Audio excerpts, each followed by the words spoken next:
Hello, hello, hello. I'm still doing stuff in the background, so I'll be right with you. It looks like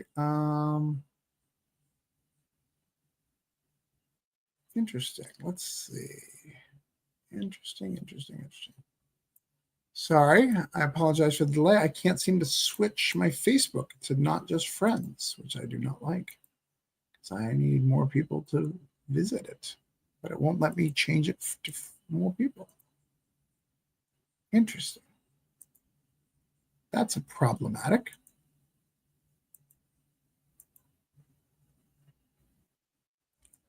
Huh.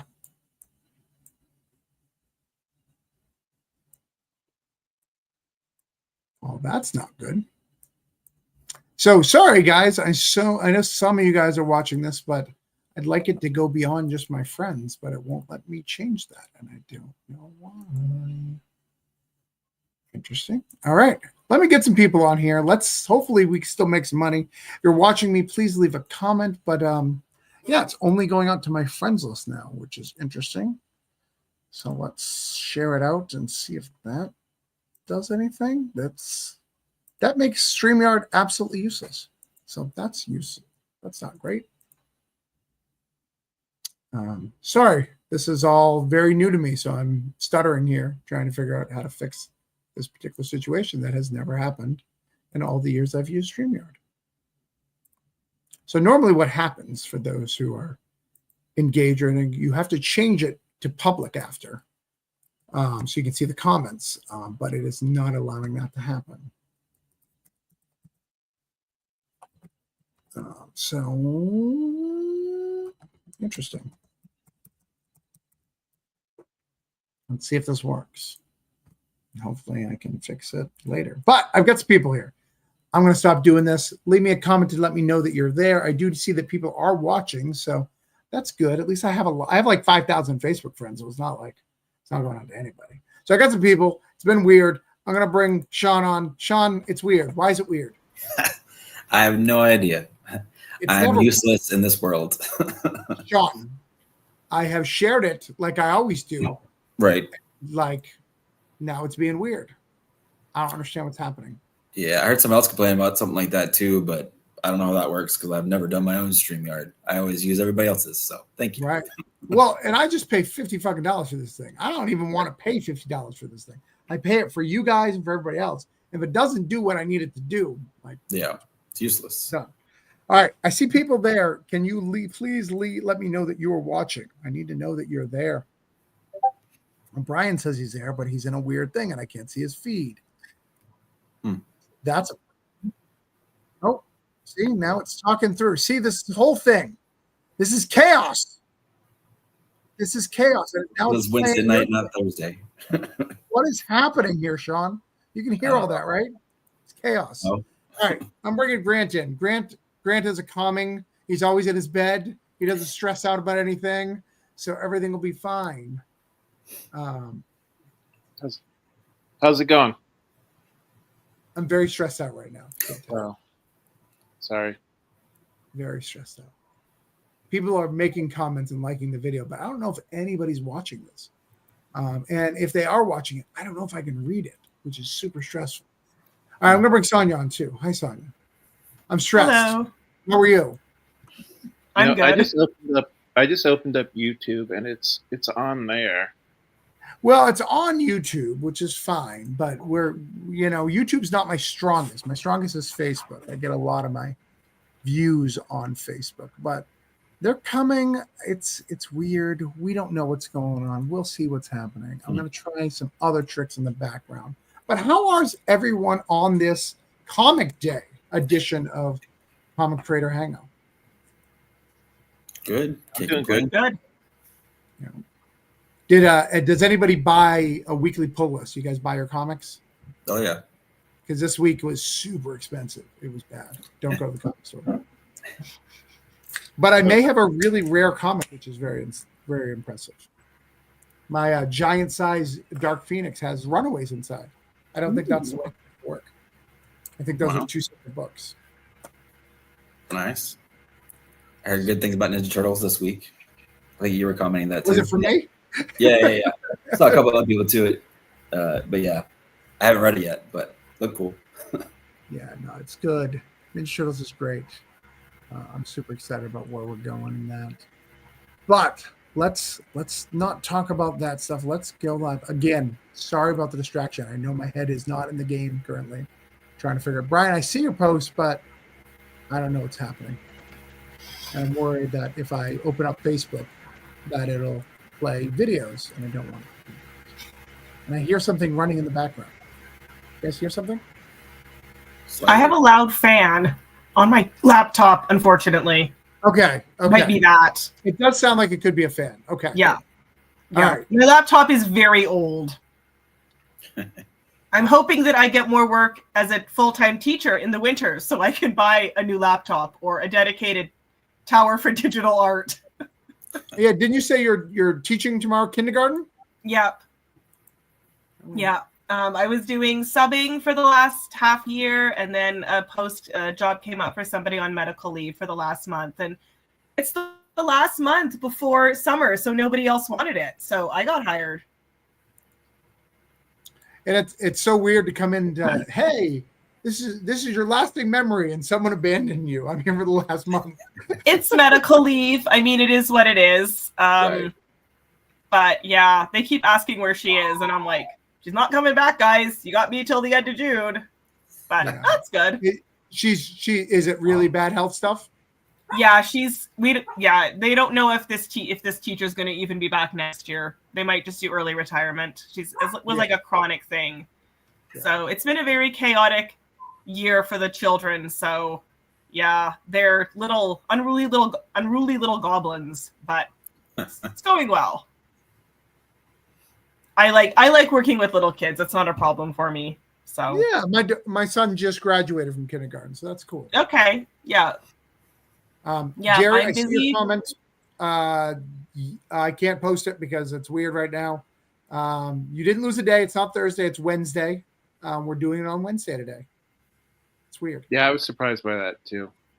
Well, the reason why, we'll get into it in a little bit, but there's a certain Kickstarter that's ending before I do it tomorrow. So I want to make sure I get that one out.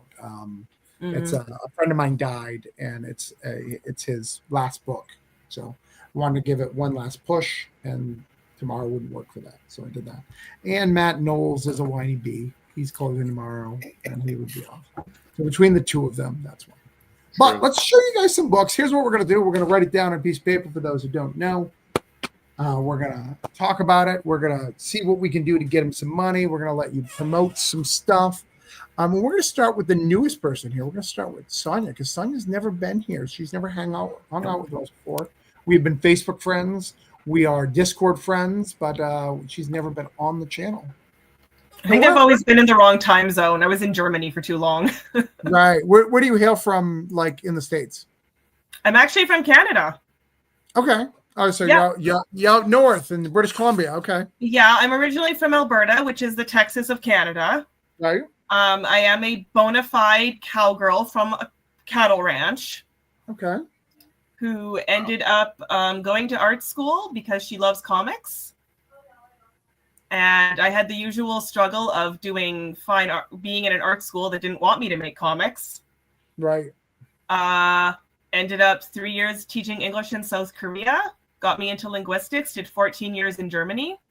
Wow.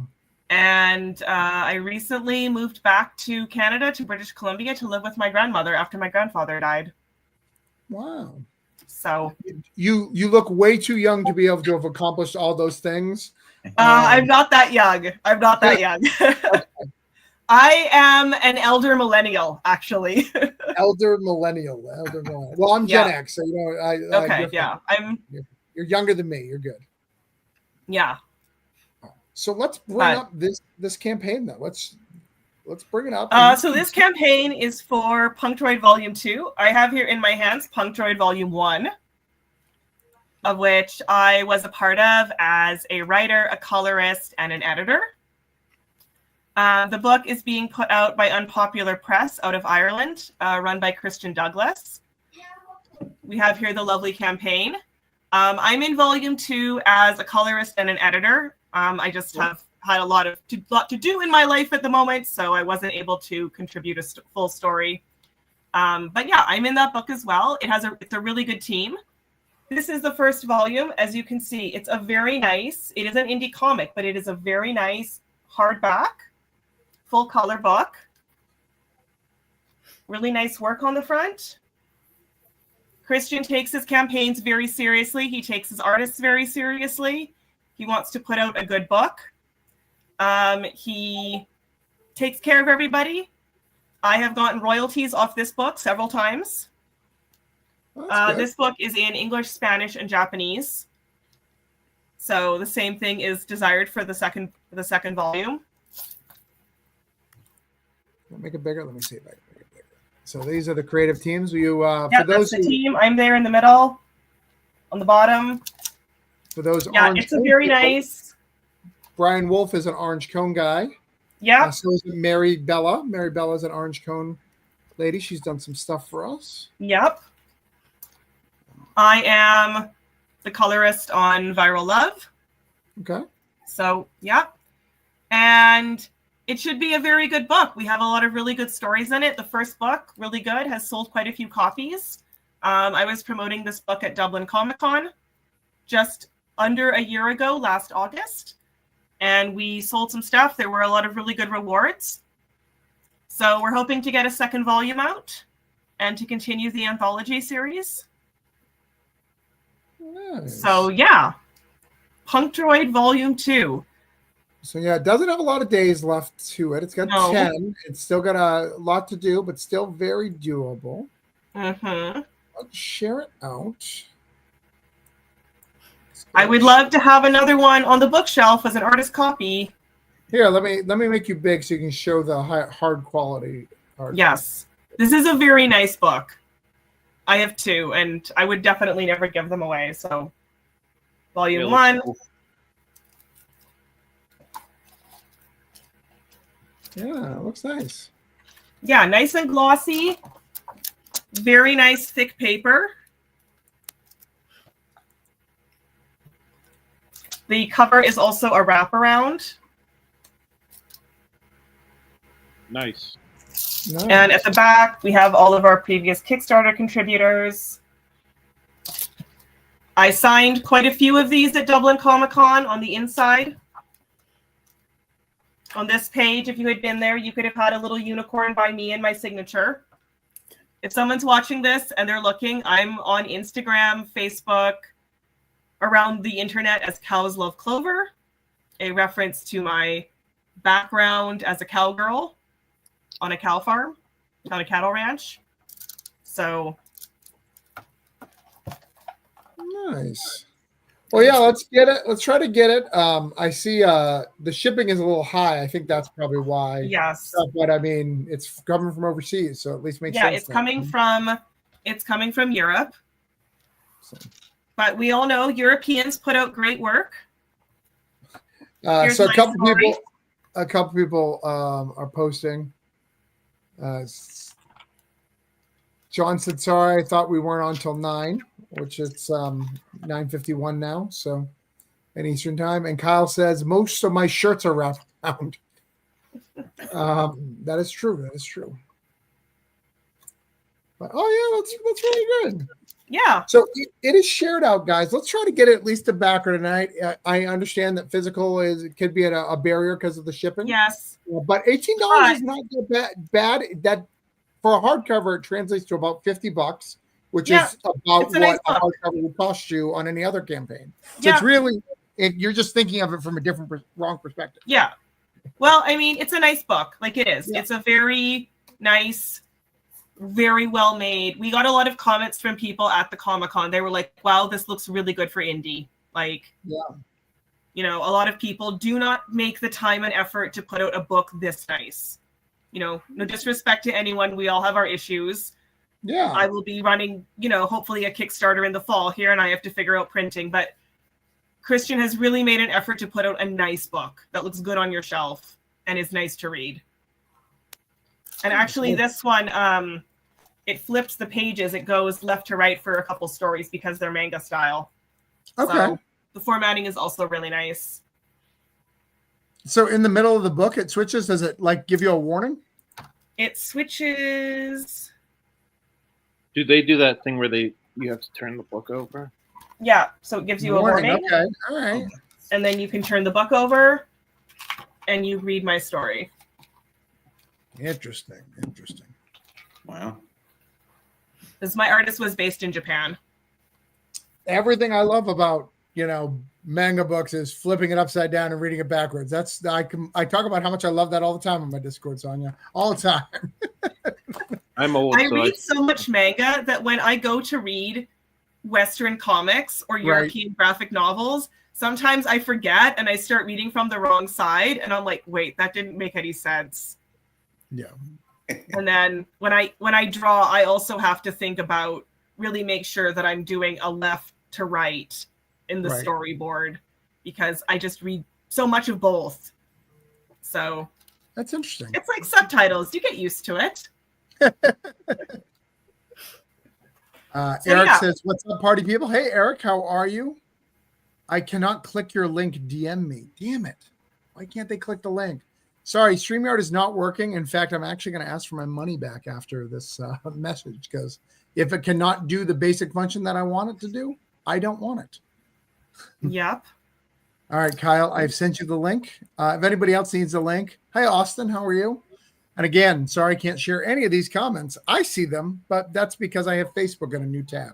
So, but let's move over. We're going to try to get you a backer at least tonight, Sonia, the 36. So we're going to try to get you, you're at 2,773 and 35 backers. We're going to try to get you at least one backer tonight and get you to 2,789. Whoa, I understand, but I'm only guaranteeing one. I know. But I guarantee we will get you one. That'll happen. And like I said, for those who are Orange Cone fans and like Upheaval, which is right here under my desk. Upheaval, if you got, everyone should have got their copy. Brian Wolf. Sonia did the coloring for Brian on the story. So you're supporting two people who I care about. So that's not a reason to back. I don't know what is. All right, next up, Sean. You and I are both ending. Obviously, as always, I need to make more money than you. So we're always competing lately. What's up? I said we're always competing lately. Yeah, you get cocky, and I don't like that. Well, so far you've won every single one, so it's fine. Right, and you're welcome that I keep you humble. Right. This is a gift I give you, Sean. Thank you. I appreciate it. But so we're at the end here. You're going to tell us what we're ending here? Yeah, so this is the arc finale of The Fog Within, number 4. So this is where I started. My first comic was The Fog Within. I thought that was going to be the only thing that I was doing, and now I'm doing other things, which is amazing. And this is what's helped me be able to do that. So this story is going to be a 12-issue miniseries, but this is the arc finale where it's Hunter versus Damon. Hunter's my main character. He learned about this ability. He travels 26 years in the future and doesn't know how he got through this fog. We've learned a little bit more of how he's got there and why he's there. And he's taking on Damon, the ruling guy in charge of this regime that took over this city. And he's trying to stop him on his own because he feels like he's failing everyone around him, including these new rebels that he's met in the future. And it's not working out so well in the first 5 pages that you see. But the whole cast is going to be in this issue. I have broken it down to where there's more of a spotlight on some of the characters in each issue, but now everyone culminates in this 24 pages in this last one. And it's just nonstop action, story-driven action the whole way through. I think there's like 4 pages that's not like crazy action. Other than that, it's just nonstop crazy 90s over the top, just powers and shooting. You got Gary. I've talked about him a couple times. Gary is my son's character that he controls, and he's had like a little mini arc throughout the whole series. And he started out as a guy in basically a sack, and then he became a rebel. And now in this last one, he's on the cover and he's got a Gatling gun, and he's He's a little crazy. He's in the bottom part of that cover right Yeah. there. And my son, Moving on up. I put him on there. And got a couple of fans that know about Gary, and I just think it's hilarious, like where he's come from. He was a screaming guy at the beginning, just a random dude, and my son named that random character Gary, and it's just gone from there. So yeah, it's been a lot of fun, and like I said, the 4th issue, and I've got where you can get all 4 issues on there. I've got it in add-ons. I've got the connected cover I did for this arc finale just to make it a little more crazy. So you can do either the hero side or the villain side. And then also I got a little mini print that you can buy either on the add-on or as a combined tier. And yeah, and I got Gerald. He did one of those covers, which I've been talking to Gerald since Mortal Coil #1, saying I want him to do a cover. He did that one right there. Nice. And yeah, it's been a lot of fun. Nice. So I had one question, just because I know you did so well.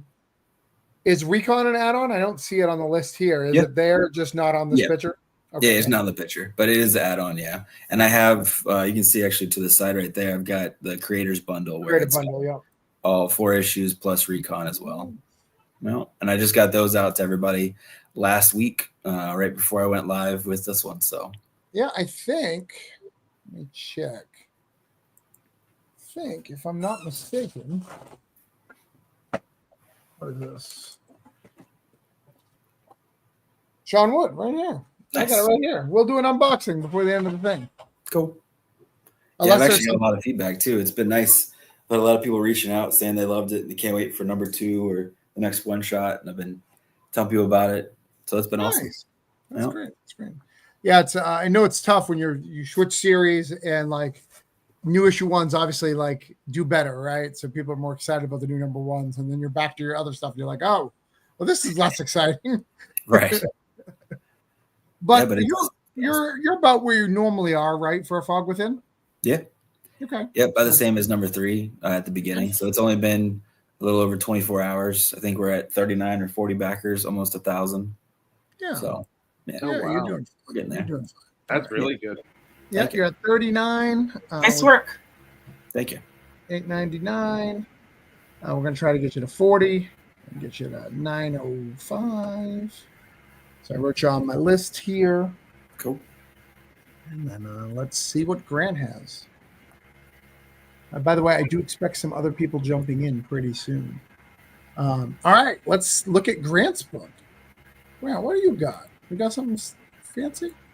Yeah, Grant looks very casual. Grant, this is better than normal Grant. Normally Grant's in his bed, like cuddled up. Oh, no. Yeah, Oh, like, really? but not tonight. Please enjoy the view of the stuffed toys. No, Grant's in the bed. Like he'll have his blanket on, his jammies. Like normally he's full in. Like where his like the minute he's done this, he's strolling over. I keep this sort of thing casual. I'm just going to mute myself for a second. I have a really bad cough. Yeah, go ahead. All right. What we got here? Yeah, so this is issue #3 of League of Cryptids. This is my comic book about basically it's like the Justice League, but with cryptids instead of superheroes. The various cryptids of planet Earth have to come together to stop an alien invasion. As you can see from the images, the 5 main cryptids are Sasquatch, the Loch Ness Monster, the Jersey Devil, Mothman, and Chupacabra. Nice. Good selection. Classic roundout. Yeah, and the alien force that is invading is based on a different, a less well-known cryptid known as the Loveland Frogmen. Oh.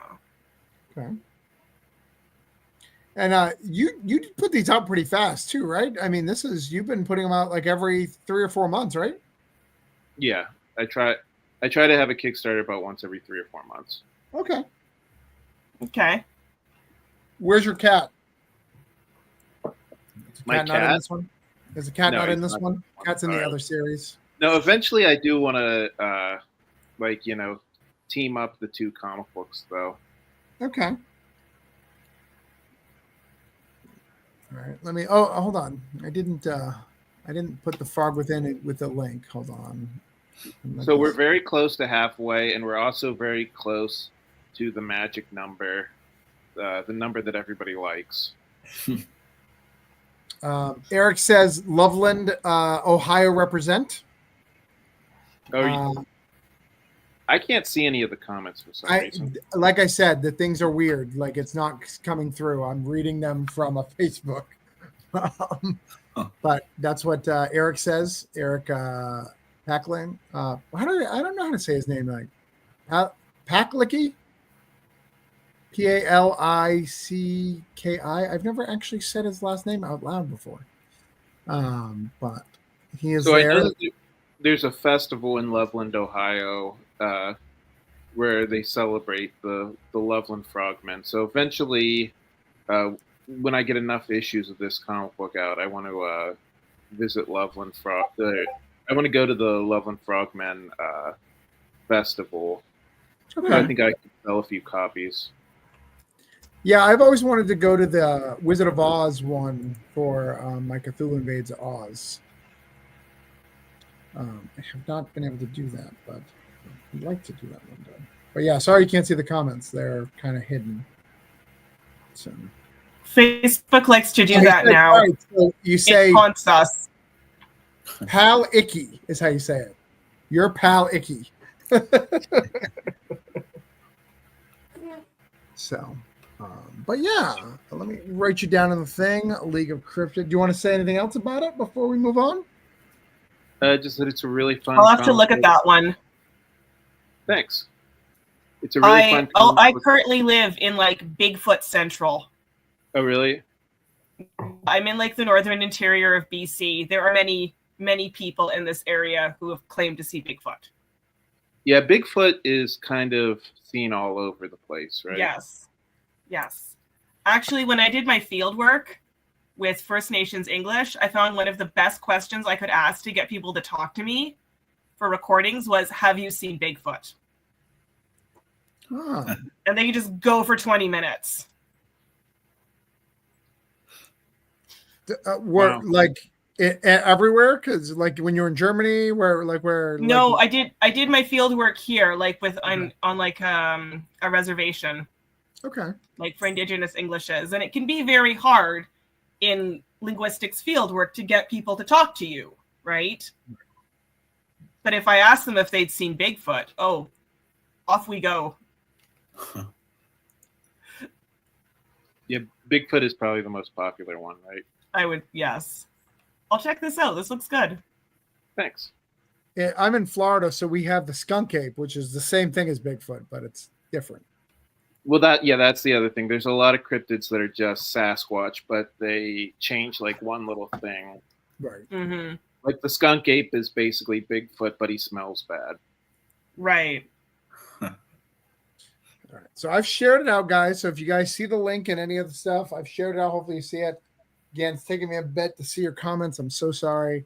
If you guys want to leave comments, I think I could see the YouTube ones. Go to YouTube and then we can share them up. But I'll still find them on Facebook. We got one right here from Jerry. Bobcat Goldthwait is a Bigfoot believer, but also an atheist. He said the reason he believes in Bigfoot but not God is that he knows people who've seen Bigfoot. John said, Travis says Florida orange pajamas. Florida orange pajamas. What does that mean? I feel like there's a joke there. And John, you can come. I sent you the link. Weird. All right. So let's show a couple. I have 2 campaigns. I have 3 actually, but hopefully somebody else will come to promote the 3rd. So let me show you a couple. You have 2 campaigns. Like, I have 2 campaigns. One of them is not really mine, but it's kind of mine. So I'll tell a story. About a year and a half ago, a friend of mine tragically passed away in a way that I don't like to talk about, but not due to health reasons. So take that as you will. And he left his family, and he left a daughter, and he got into indie comics. Like one day he met with me. He was a lawyer, and he was like, "Hey, can I invest in your comics?" And sat with me, and I was like, "Really don't want an investor. Like I don't need that." So we made his own lawyer comic, and then one day he wanted to do some comics. He wanted like sexy girls who kill bad people. It's called Hell on Heels, and when he passed, this one was in production. It was fully done. Just needed a couple of pages, but we waited a full year to launch it. Kind of remember his life, and to let him provide one more time to his family, which I think is so powerful. Providing your family. So that's this book. It's a sexy book with a message. So that's kind of weird. The best kind. The best kind, right? That's this. The best kind of message is a sexy one. Right, is a sexy message. Oh, John's texting my Florida accent. John, I'm from New Hampshire. It's better to go park the car in the yard in Harvard Yard. That will get you a better accent. Well, wicked awesome. So yeah, this is Hell on Heels. It has 11 hours left to go. It just hit its funding today. His last one raised 12, so I feel like I'm not doing him justice, but it's good. It's a fun book. It's got a lot of covers. If you like the sexy time stuff, as you see, there's got a lot of sexy time stuff. This is the second issue. It's about 3 women who murder self-righteous men who do horrible things to women, kind of like revenge. So, but it's got a lot of twists and turns. So it's very cool. Teams up with the guy who did No Contest with me. But yeah, it's a very cool book. So if you haven't checked it out, that is that.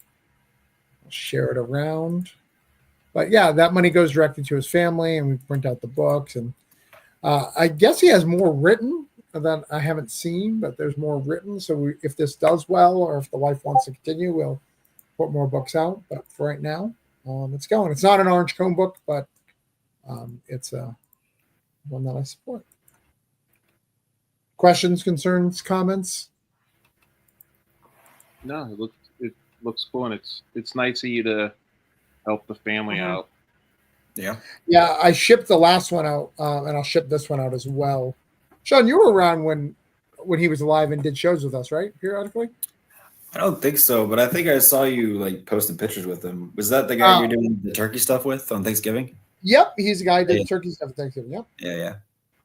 So Yeah, I have seen about him, yeah. Turkey stuff.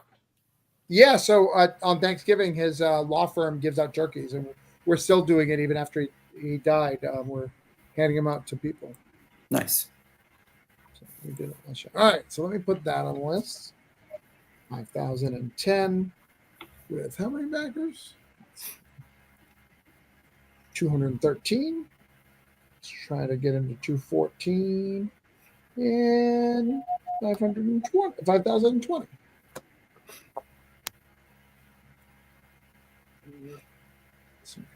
Give. Hey, Pat, how are you? Good, sir. If you need a link, let me know. Comments aren't working great tonight, so we're trying to figure it out, do the best we can. All right, let's remove that. And then my book, because I have the book too. I'm allowed to do that. It's your stream. It is my stream. I only do streams if they benefit me. Ask Sean. I'm only live. Fair. People message me all the time. Hey, when can I get on your show? And I inform them I don't have a show. Even though, but I produce a lot of books, so there's a lot of shows on. You do. You do a lot of stuff. I'm always impressed. So let's get this up. 296. Okay. Much like Sean here, Voodoo Nations is at its final issue. So Voodoo Nations, if you don't know, is about two missionaries. They go to Brazil. They meet an evil voodoo priest. And they kind of mess up their marriage. He brings the husband back to life. He is possessed, and the wife is trying to track her husband down and get him back. So this is the end. This is the last issue I plan on doing of this. Obviously, there's going to be a trade, but this is it. Like, unlike most series where, we're going to come out for a second arc or whatever, this is it. This is an ending. Voodoo Nations is done. So it's pretty exciting. It's kind of bittersweet because I've stuck around with this for a long time, but we're at the 5th issue, and this, if you guys read my my Substack, it is a roller coaster of a ride for this particular book. How it came to be and all the things that have happened while doing it. So. It's a good book too. I had 1 through 4, so it's been a lot of fun.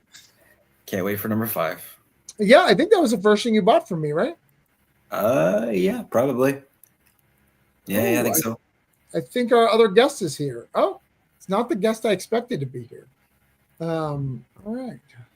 Get our other guest in here as well. But yeah, that's it. I'm at 2,296 with 111 backers. We're going to get to 112. We're going to get to 2,300 if we can. I'd like to fund by tomorrow, which will be a weekend. We'll see. If it doesn't, I'm going to blame Grant. Yeah, blame me. Yep. That's fine.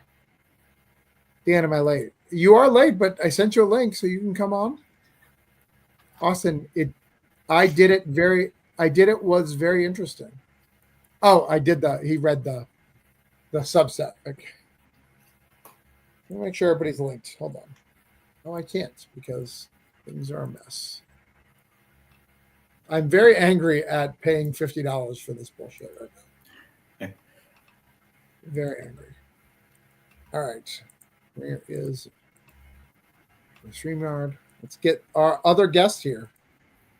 Guesses of who it could be. Do you have a guess, Sean? Matt. Matt who? Oh, can you see him from back there? You can see him, can't you? Mm-mm. Grant, who do you think it is? Oh, we got two people. Well, I think I saw the post you did with the people saying, like, I would like to be on your show. So, could be anybody. Yeah, fair enough. Mystery guest. Well, we got two. Do you want to go with an M or D? Is one of them Dan Barlow? Dan Barlow is here. Yes. Hey, Dan. What's up, everybody? Sorry I'm late. Hello. Dan used to be my friend and messaged me all the time, but I think we broke up. I don't know what I did. I'm sorry. I know it's my fault, Dan. I've been around. No, you didn't do anything. People have informed me of my mistakes in great detail, so I am sure it's my fault. It's not you. It's me. I'm sorry, everybody. Sorry I'm late. You're good. You're good. Do you have something live? If you do, send me a private chat. Yes, I will send that to you now. All right, we'll get you that in a minute. And then, super early. Why is Matt Knowles here so early? Well, I was on Blake's show for an hour and 15 minutes, but I told him I got to jump over to Travis's too, man. So I mean, what did you think I was going to jump in at 11:46 or something like that, man? I expected you at 10:30. I'll be honest. I expect you. Fair enough. Fair enough. Well, I am here now, and I got to tell you that my brain, I had to take off the top hat. It's a brand new purple top hat that I just got. And for those of you that have never worn a top hat, those things have to get stretched out, because if you just take a top hat straight out of the box and you put it on your head, you feel like you got a vice grip on your head, and your brain feels like it's going to squeeze out of your ears. And that's exactly what's going on. I was like, oh man, I got to get this thing stretched out. So I had to take it off. So I'm here minus the top hat. Gary, no Pat Shan today. He is always welcome, but what happened to Dan? It's just a black spot now. Guy's a man of mystery. You're a man of mystery. You just disappeared. Sorry, I was trying to grab that link to send you. Okay. Yeah, I need it from you and Matt. So how was Blake's show?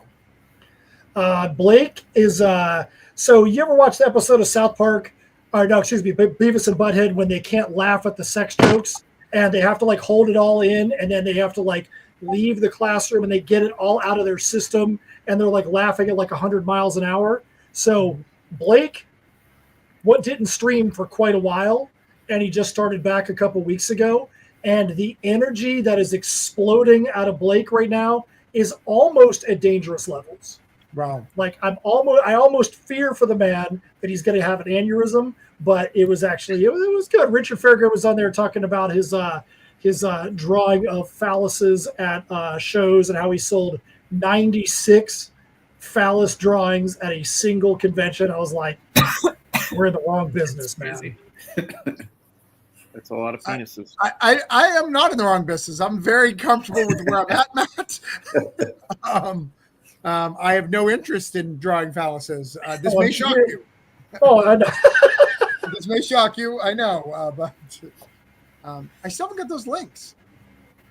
Sorry, I'm working on it. All right. Well, I'm waiting for Matt too. Matt knows how to do it. I don't know what his thing is. Yeah. And then we've got another guest, my dear friend who doesn't come on my stream enough, who I need to send him money, and I have not done that. There's a whole bunch of things, but my good friend Martin here. I'm gonna send me money. Man, I have to send you money. You have a convention that I need a table at. So what? Martin Piero on that chat. Look at this. Yeah. What's up, Matt? What's up, everybody? I am gonna attempt to. I would Don't like use to, that link I just sent you. Yeah, so Matt, I can't. I just tried that link, and it doesn't work. I typed it wrong. My bad.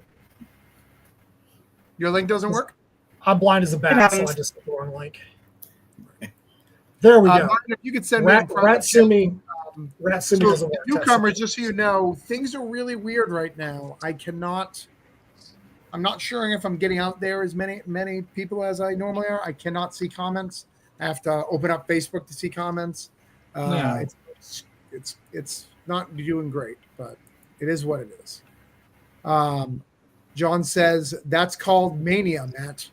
I don't know what he's talking about. Oh, mania is, I think, the term for what Blake is doing.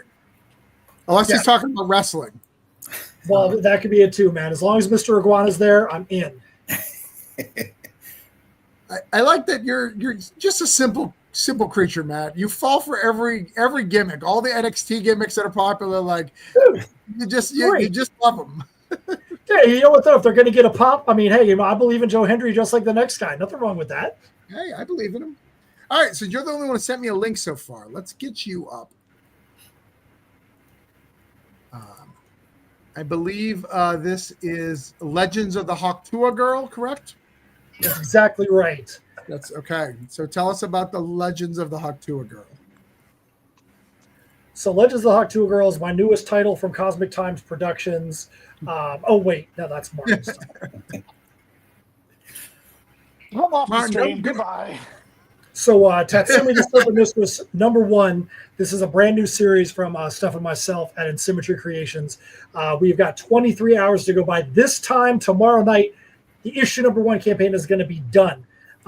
We are currently right now 5 backers from a stretch goal, and we are $686 from a physical stretch goal that is going to get you the ability to potentially win a 1-of-1 variant of the wooden covers that we have in this campaign. We've got all kinds of crazy merch in here. We've got shirts, we've got socks, we've got poker chips, we've got custom leather work, we've got engraved wooden covers. We just last night unlocked a Magic the Gathering token trading card that's going to be given to all physical backers. Like I said, at 5,000, if we get there, we're going to give away one of the wooden covers that probably would sell for $90 or $100 at a convention because it's going to be a 1-of-1 variant. Super stoked with this campaign, super stoked with this story, and really would love to see people jump on over. This is our first truly female-fronted story that we've done. We've had a lot of strong female characters throughout our stories, but this is the first time it is an unquestioned female lead. And typical to the kind of stories we do, we like taking someone and taking out of their element and putting them into an element that is completely foreign to them. Tatsumi is an Onoma geisha from a fictional Far East empire that gets wiped out by the Dark Conquestors and Soul Rippers, and she ends up getting onto a small fishing boat and sailing out into the sea and gets picked up by a rogue pirate crew from the pirate ship, the Side Stalker, and seeing the relationship between this prim and proper Onabagasha alongside of the pirate ship crew has been a super fun story to develop. We've already got most of the art for issue 2 is already done. We're working on the script for issue 3. So it's definitely a story and an arc that's definitely going somewhere that is definitely not going to take forever to get to the next issue. We're going to have a lot of stuff coming and hopefully coming out soon. Nice. And this all ties to your bigger universe, right, Matt? It ties, but it's one of those where it's like your brother's cousin's former roommate. So Heirs of Isildur is our apocalyptic sci-fi story set in a steampunk world that had Tales from Nocturnia, medieval fantasy that tied into it. And then I Am Keto, which is a fantasy horror title, also tied in because the character Keto was pulled through a portal into Heirs of Isildur. So Tatsumi only has attached to anything else because Tatsumi also is from this Yamaran Empire that was destroyed by the Dark Conquestors and Soul Rippers. So that's the real tie there. This is truly a story that you could pick up issue 1 and not feel like you really need to have anything else except maybe the I Am Keto prequel, and really truly be able to understand what's going on and enjoy it. All right. That's a lot there. Looks good. I'm on your Kickstarter page. I don't think I've ever seen anyone offer socks as a reward. I like it. We're known for our socks. This is the 9th and 10th different pairs. At one point early on, Steph and I were like, are we going to do socks in this campaign? No, if we do that, we're going to get typecast because people are going to think we do it every time. And it was a pair of socks that we really needed to put out, which is actually probably our second most popular, which is the Bruce McTutherson Aquatic Investigator socks. And that was like the third pair of socks we did. And now it's like, if we don't put socks in our campaign, people actually are like, they kind of get angry. They're like, where's the socks? We need our socks. And so we just kind of have to. I would back for socks. Yeah, we got to bow to the masses. They look cool. We got to bow to the masses. That's why we got them. Do they come in like a men's 9? So they're one size fits all, but I can tell you that if they fit my feet, you're going to be fine. You know, I can't. Yeah, I because Matt is he's a slim 8, but in that, I'm more like a slim 12 in socks and shoes, so I'm good. Okay. I have never worn a Matt sock, but I know a lot of people who do. So okay. Where do you have them made? The made? Yeah. Yeah, where do you make your socks? Oh, fulfillment. Oh, if you can reveal your industry secret. So we used to get our socks from overseas for a couple of reasons. We had to change our vendor. I got to go back and look and see if I can even remember. It's actually a company in the U.S. right now that we get them from. Okay.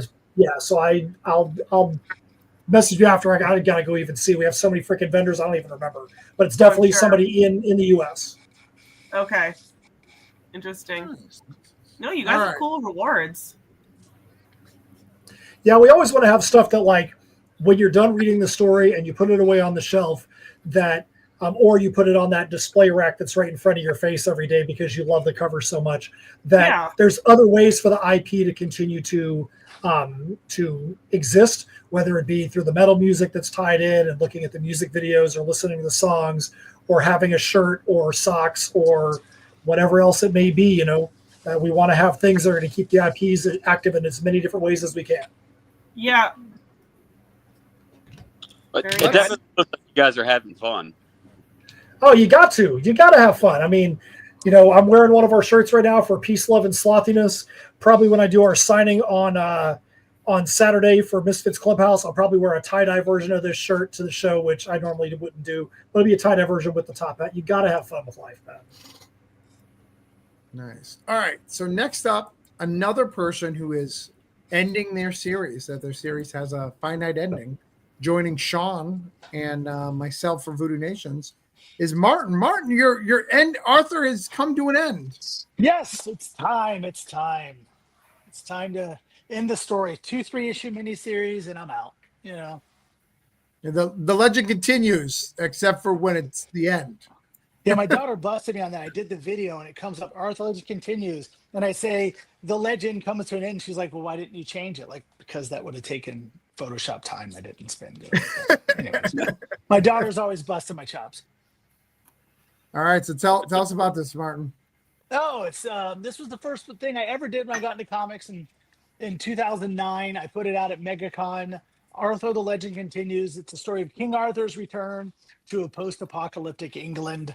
The legend says he goes off to Avalon to be healed after he dies, and I pick it up where he comes back from Avalon, and he's going to reunite the land. Initially, it was a television pitch where we envisioned it kind of King Arthur meets Mad Max, because budget, you shoot in the desert, it's cheap. But I decided, no, let's go to England and things have kind of returned to a dark age, kind of like things were in Arthur's time, only with some sci-fi twists and things like that.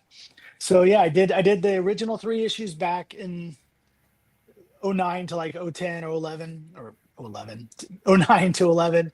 And then a few years ago, I decided to bring it back. And I think 3 issues is good. Time to jump out and move on. Yeah, there you go. That's nice. I like this Boyfie. He's always messaging me for work, and I really like this. I really like this art. I actually may consider him next time. Do it. He's fast. The only thing is, I mean, his characters are very, very, very particular. They're not quite on model, but he. I decided I had a bunch of guys reach out to do covers for me, and a lot of them fell through. So I said, let's give the new guy a shot. And he did it in a couple days. So yeah, nothing really bad like to say it. about him. Yeah, it's very 90s vibe, but I like it. Yeah, I like 90s vibe. I'm still Gen X. I like it. 100%. So that's my campaign. It's it's a basic comic book campaign. Oh, and there you go. Scroll back up. That's my ex-wife. She is she is the one I initially did the pitch for television years ago. We reconnected at PalmCon last year, and she edited this for me. So it's kind of coming full circle in a weird twist. That is the weirdest thing. Hold on. I gotta get back. That is the weirdest thing that's ever happened on this show. And there's been a lot of weird things. Hey, stop! That's my ex-wife. On campaign. No, we were married for 8 months. We got divorced, went our separate ways, not by my choice, but whatever. And she came to PalmCon last year down in Boca or Delray, and we reconnected. I told her, hey, I went ahead with that idea we had back in the 90s, and here we are. So she said she's now a professor at a college, and she said she'd be happy to edit it for me. So there we are. Oh, nice. That's cool. Yeah. Nice. Just 8 don't tell months my pays current off. wife. Oh, yeah. 8 months to the day we got divorced. That was a very short marriage. So Let me share that out. Like I said, things are weird tonight. I have to go and look at. We haven't gotten any comments. I'm getting a lot of messages. Share some stuff out. well, why can I ask everybody a quick question while I'm on here? Yeah, go ahead. When I was setting this up, they have that, secret tier you could do Sure. to send out to. Did anybody do that? I didn't do it. I couldn't figure who to send it to. So Yeah, I did it for my Substack. They get a little discount on Yeah, mine. secret that's what I tier. thought about. Interesting. Yeah. Hmm. I No, was, I I have thought not.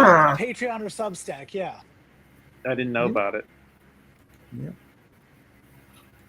I also think, I didn't know you could do that.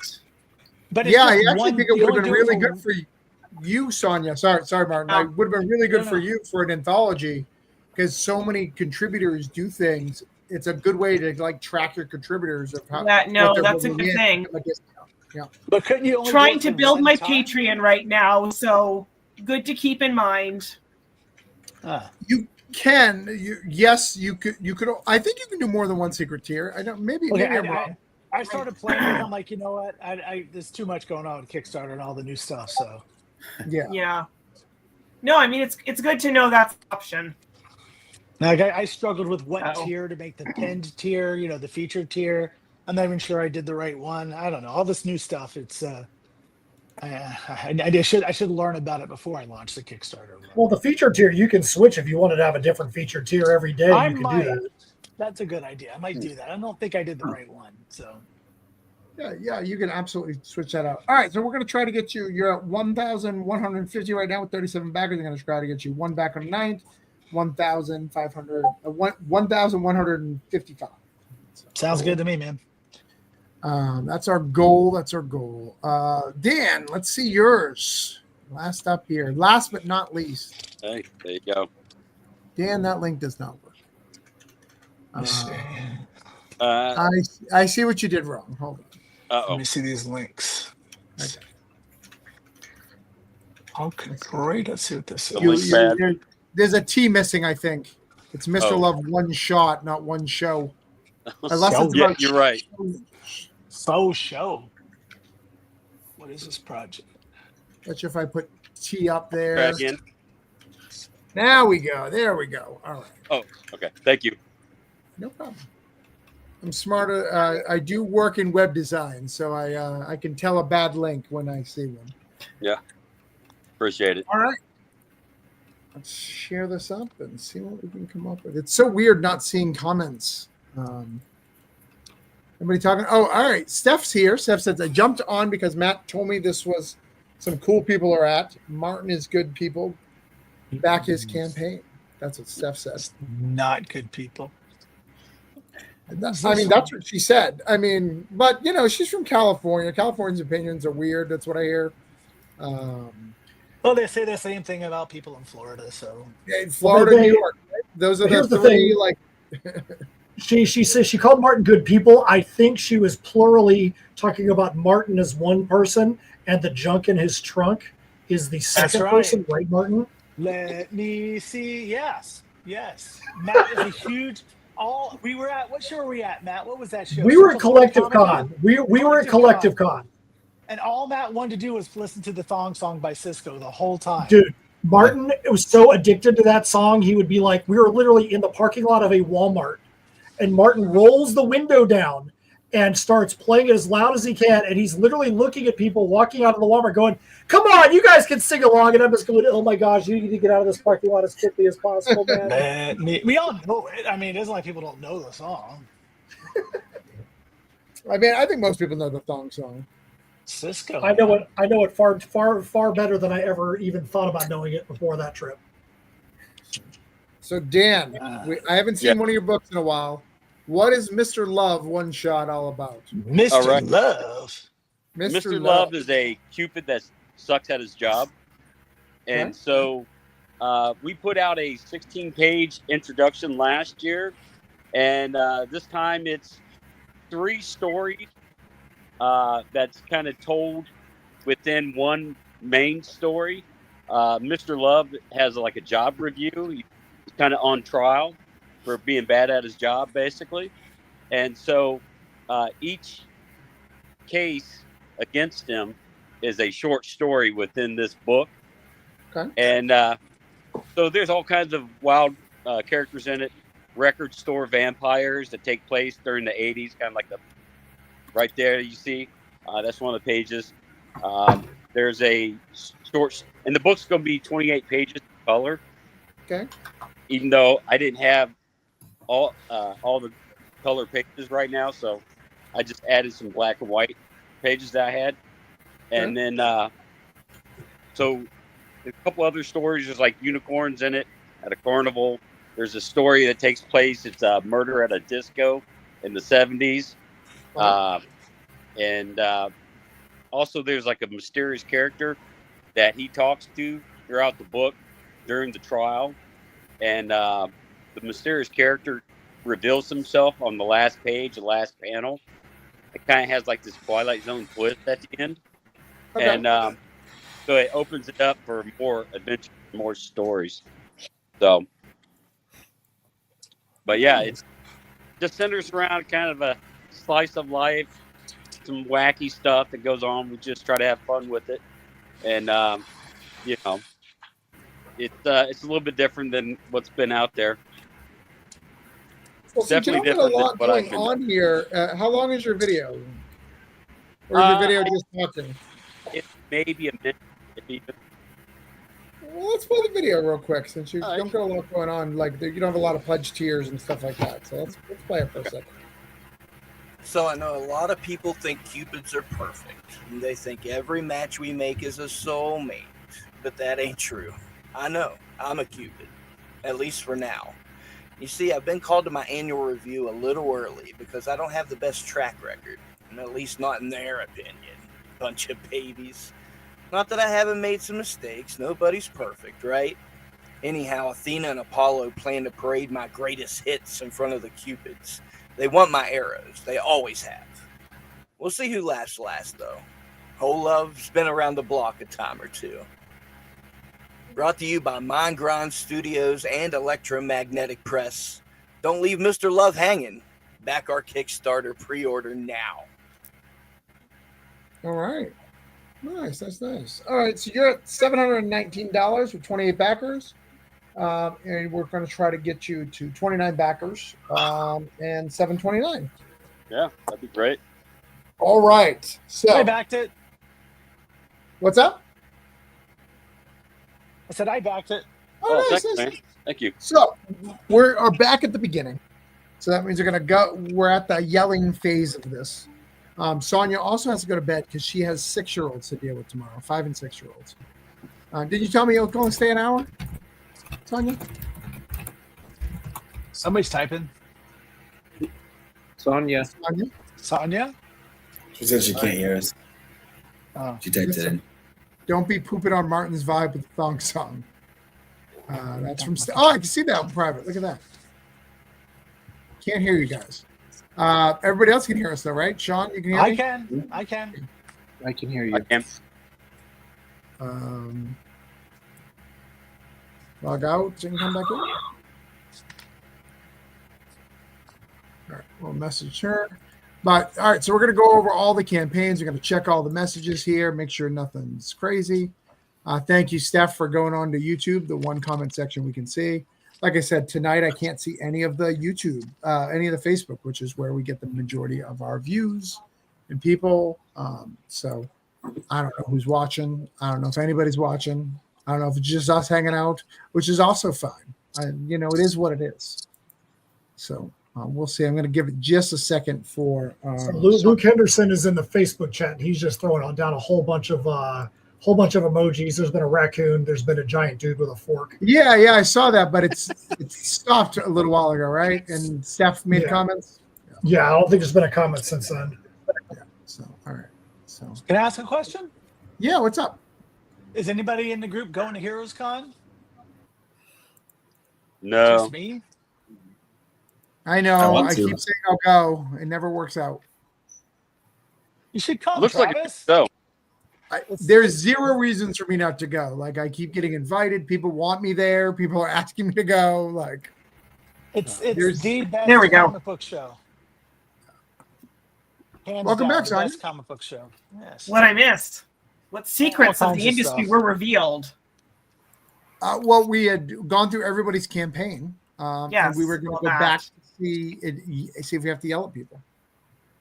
Good video. but We don't know if people are watching. We don't know a lot right now. So because of StreamYard being dumb, I'm very mad about my $50 I spent 10 minutes ago.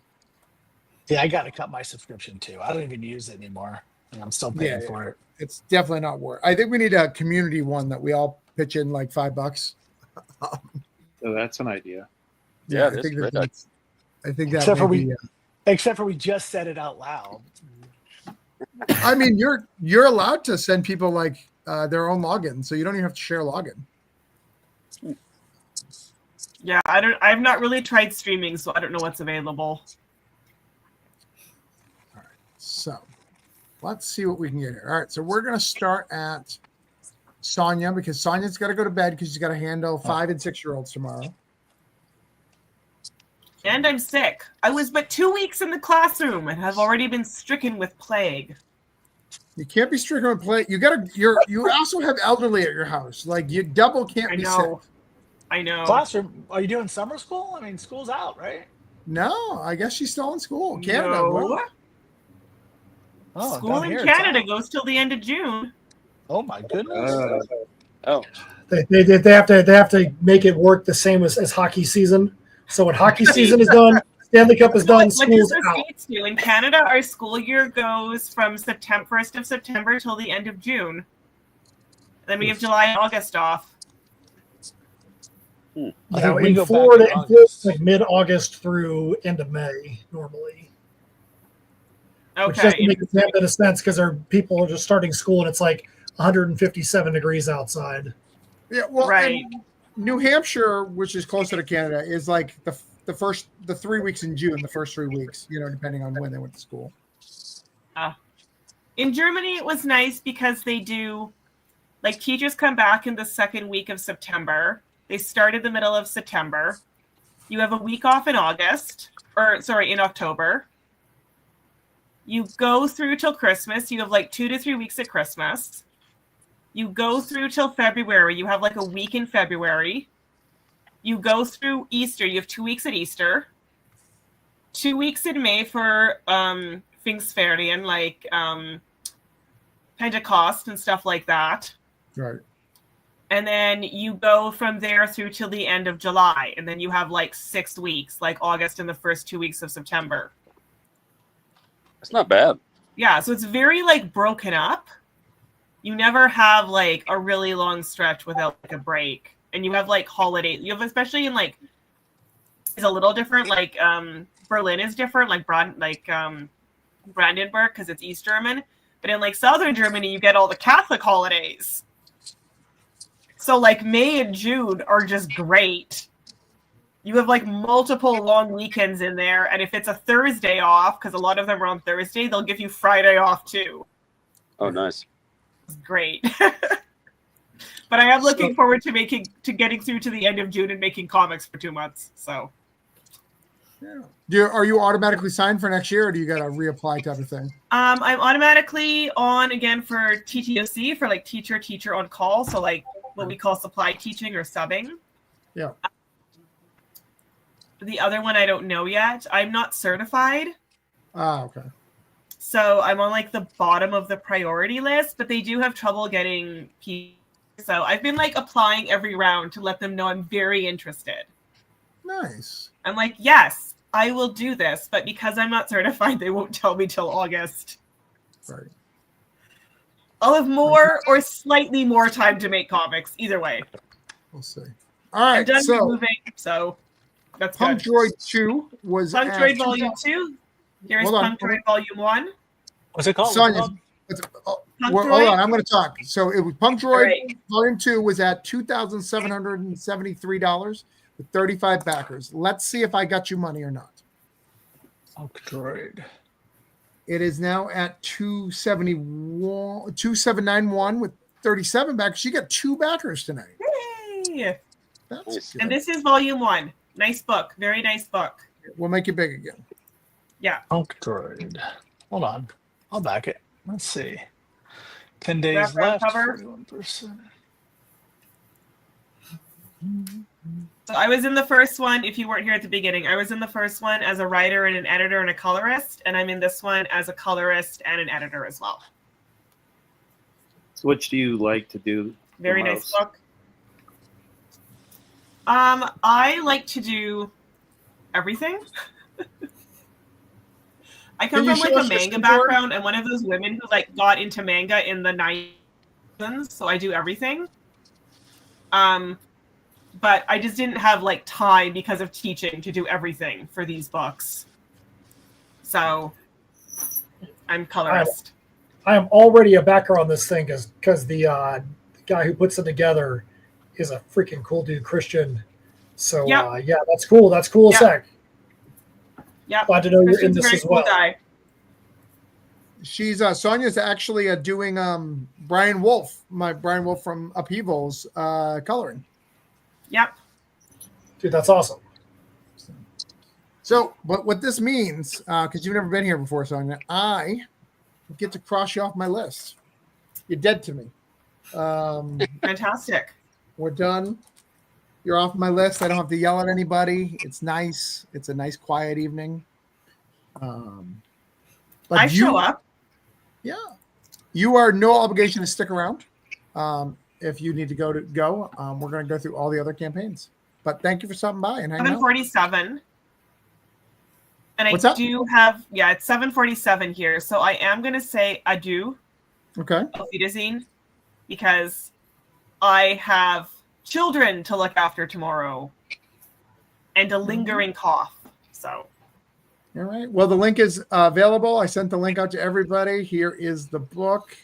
Check it out. It's got 10 days to go. It does have a hefty climb to get there, but hopefully it will be. So thank you so much. But we're hoping. I hope so too. And if not, stick around because it'll probably be back. It'll probably people in indie comics. Christian is very persistent, like a roach. Nice. Well, I'll be doing a live on the 19th next week, so you're more than welcome to come back next week and promote it as well. I will try. I will put that into my day planner. All right. Well, thanks, Sonia. All right. Yeah. Nice have a good meeting night, guys, and we'll see you around. Have a good night. Nice to meet you. See ya. All right. All right, men. Let's see what we got. We're going to start with you, Sean. Sean, you've let me down in the past. And I'm down. What?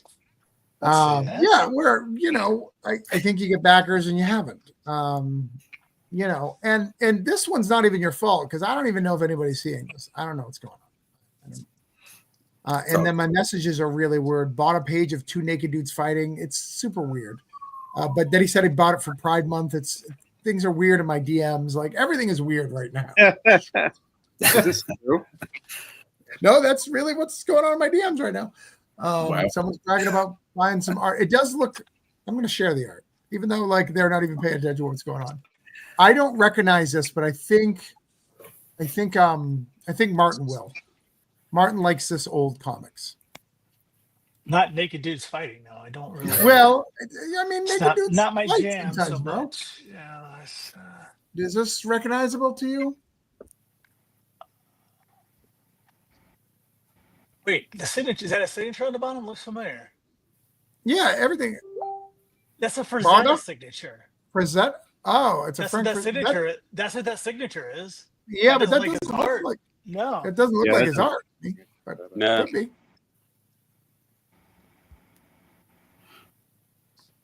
So I don't know who these naked men fighting are, but happy Pride Month, I guess. So anyways, so that's what's in my DMs. Why I'm trying to do this. People would let me know. I do not get those kind of messages. Mine's boring, I guess. All right, Sean. We got the Fog Within. Yep. Let's see what Fog Sean's Within. got here. The Fog Within. So last time we left you were at $8.99 with 39 backers. This what looks it cool. Looks like you're at, but let's circle here. Oh, this looks cool. Thank you. So What's it Sean. about? I know you've already pitched it, but I'm new. Yeah. pitch it again, Sean. So the Fog Within 1 through 4. It's my first arc finale. I started 2.5 years ago. It was my first comic, and now I'm doing other things as well. But I'm finally getting to the arc finale of this. It is Mad Max-like universe with some powers. Is how I've described it in the past. You've got rebels. You've got a dystopian future. You've got a regime in place. The rebels are trying to take them out, and they need Hunter, the main character, to help and be their savior to get them out of this mess. He is teleported in the future 26 years by this fog that he doesn't know anything about until later after the first issue. He's now learned about his power now. He thinks he needs to take them on his own, this regime without the rebels, because he's failed everyone around him in the past and this new family he has. And it's not going so well in the first 5 pages that I've shown on the Kickstarter, but all of the characters that I've culminated in this series, they all are in this issue. They've had some spotlights on other issues, a couple here, a couple there, just to get more of their background and their story. But now they all come together at the end as big, huge 90s over-the-top action. Same artist the entire time. David Dion has been my penciler and inker for everything, same colorist. And I've got Gerald's cover on there, which I'm pumped about. And I've got my connected covers, the hero side and the villain side, to celebrate this arc finale. There's a mini print of that as well if you just want the whole thing. And yeah, 24 pages on this one. Altogether, it's 96 pages. This is my 5th Kickstarter, and I got plenty more coming out after this. So Cool beans. So let's first start with congratulations. Finishing something is so few comic creators do. There's so few indie creators who actually finish anything. You know, we see a lot of issue 1s. We sometimes see a decent amount of issue 2s. But when it gets by 3, we get nothing. Or you're a Matt Knowles and you give us a trade the first time you meet you. That's exactly right. Yes. But it's a rare thing. In fact, Martin and I talk about it a lot of times when we go out after a con. We talk about how few people who every year we see another person drop off who we had a lot of faith in, you know, that was going to do stuff. So congratulations on finishing something up. Yeah, we've had those conversations too. I mean, that first issue, I wasn't sure if I would be able to continue or how it was going to go. And yeah, I'm not stopping. I'm having too much fun with all this. As long as you don't want to make money, you're fine. Like, you can do this forever. It's no problem. Exactly. Exactly. Pretty tough business. Yeah. But it looks like Martin, did you back? Was that I sure did. Yep. Nice. Thank you. So Martin is making it so I don't have to yell at the internet. You guys should thank Martin. If that's not a reason to have Martin's book, I don't know what is. But just don't yell at the internet. How about that? Yeah, let's not do that. I gotta yell at the internet. All right, so he's off my list. Sean's dead to me till next Thursday when he's on the show again. All right, next up, Grant. I got good news for you. I got 2 backers. Oh, all right. So I definitely don't need to yell at anybody for you. That's cool. Let's see what you got. We're at the League of Cryptids. It looks like we got 2 backers tonight. Got you to the 69. Oh, nice. So you want to tell us about it in case people missed it the first time? Yeah, League of Cryptids. The idea is that cryptids are ancient aliens who were brought to Earth to help protect Earth and help it develop. And in this particular storyline, the League of Cryptids have to come together to help protect Earth from an alien invasion. And the aliens that are invading are based on another real-life cryptid known as the Loveland Frogmen. Nice.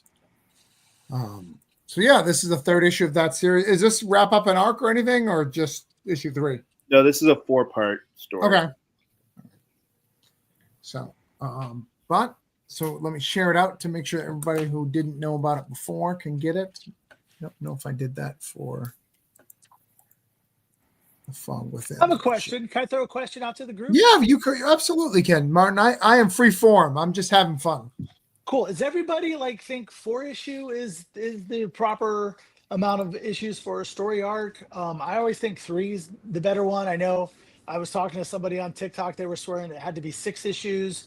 What do you think? I mean, or is it just let the story dictate where it goes? I think you just got to let the story dictate it. I know when we did the Perilous Prospects arc, we thought it was going to be 3. It ended up being 5. Tales from Nocturnia was 3. Tatsumi the Serpent Mistress is planned to be a 5-part arc. I just think it's where the story goes and what needs to be told. I mean, we're not going to force it to be 3 if we're going to end up abridging the story and cutting out stuff that needs to be there. That's my thought on it. Well, my second question, does everybody... Sorry, go ahead. Oh, I was going to say, I feel the same way as Matt. I started off doing The Devil's Contract as a 3-issue mini, and I just released issue 5 last month, and I have it planned out for 9 issues now. And so I'm going to try to make that the cutoff. But yeah, it just kind of kept growing and growing. So for me, Martin, it's based on page count. So I try to get to a good 100-page trade. That's like my minimum. So if I did 3, it would be 30, 30, 30, and then 10 pages of back matter and, cover gallery, all that. But I try to do 4 for indie, but I think the standard in like Marvel and DC is 5. Right. I don't know. I find that.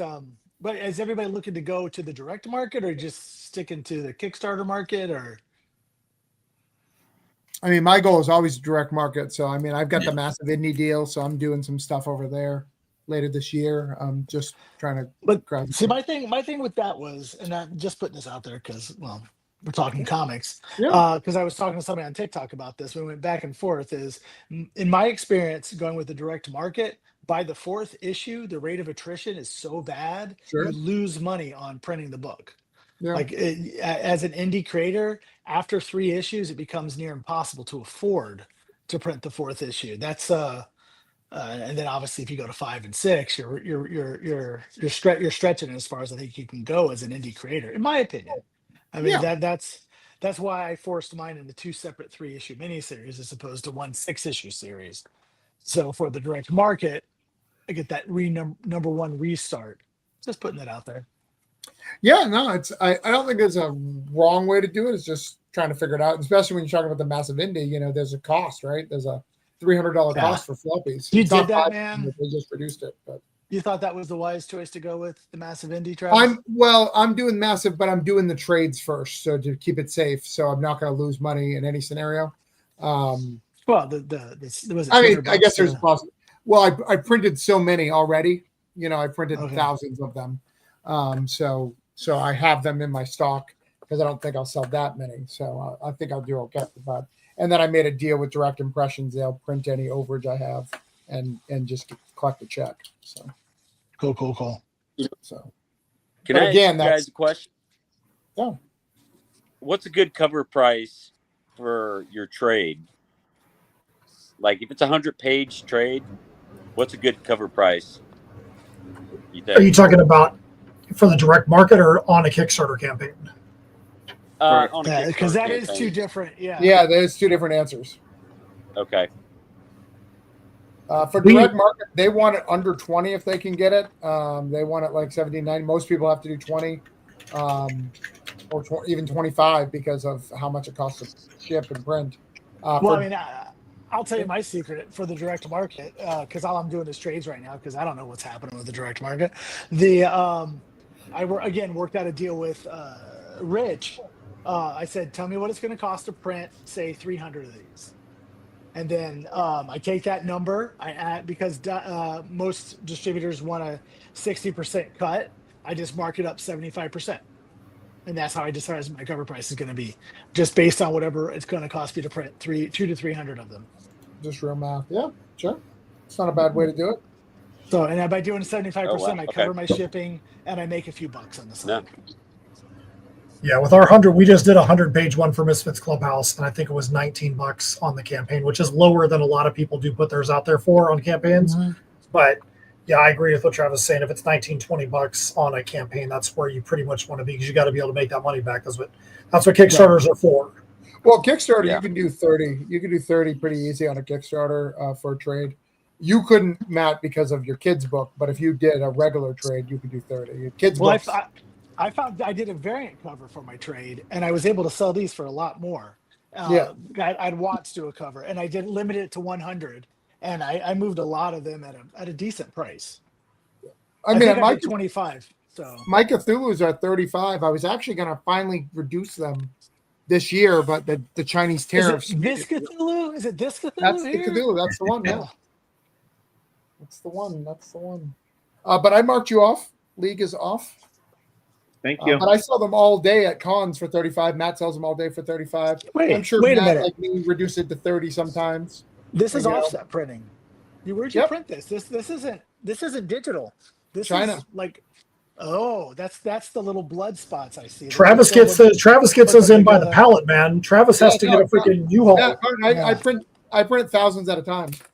Made by little children, the little fingers sewing your book together. Yeah. They do the best work. So that small, Martin. You're saying it like it's a bad thing. They work harder than teenagers. Tell me, I got one downstairs. I know. Yeah.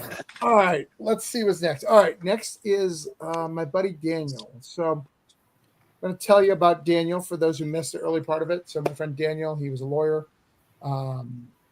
he tragically lost his life, leaving behind his family, his daughter and his wife. He had a comic book that was in production that wasn't finished. We finished it up and wrapped it up, and we waited a year to put it out on the anniversary of his death. So that book is live. That's why I'm doing this on a Wednesday and not a Thursday. And because Matt probably has a closing show like he always does. And I wanted to give Matt time because he was bugging me on Monday to do one last week.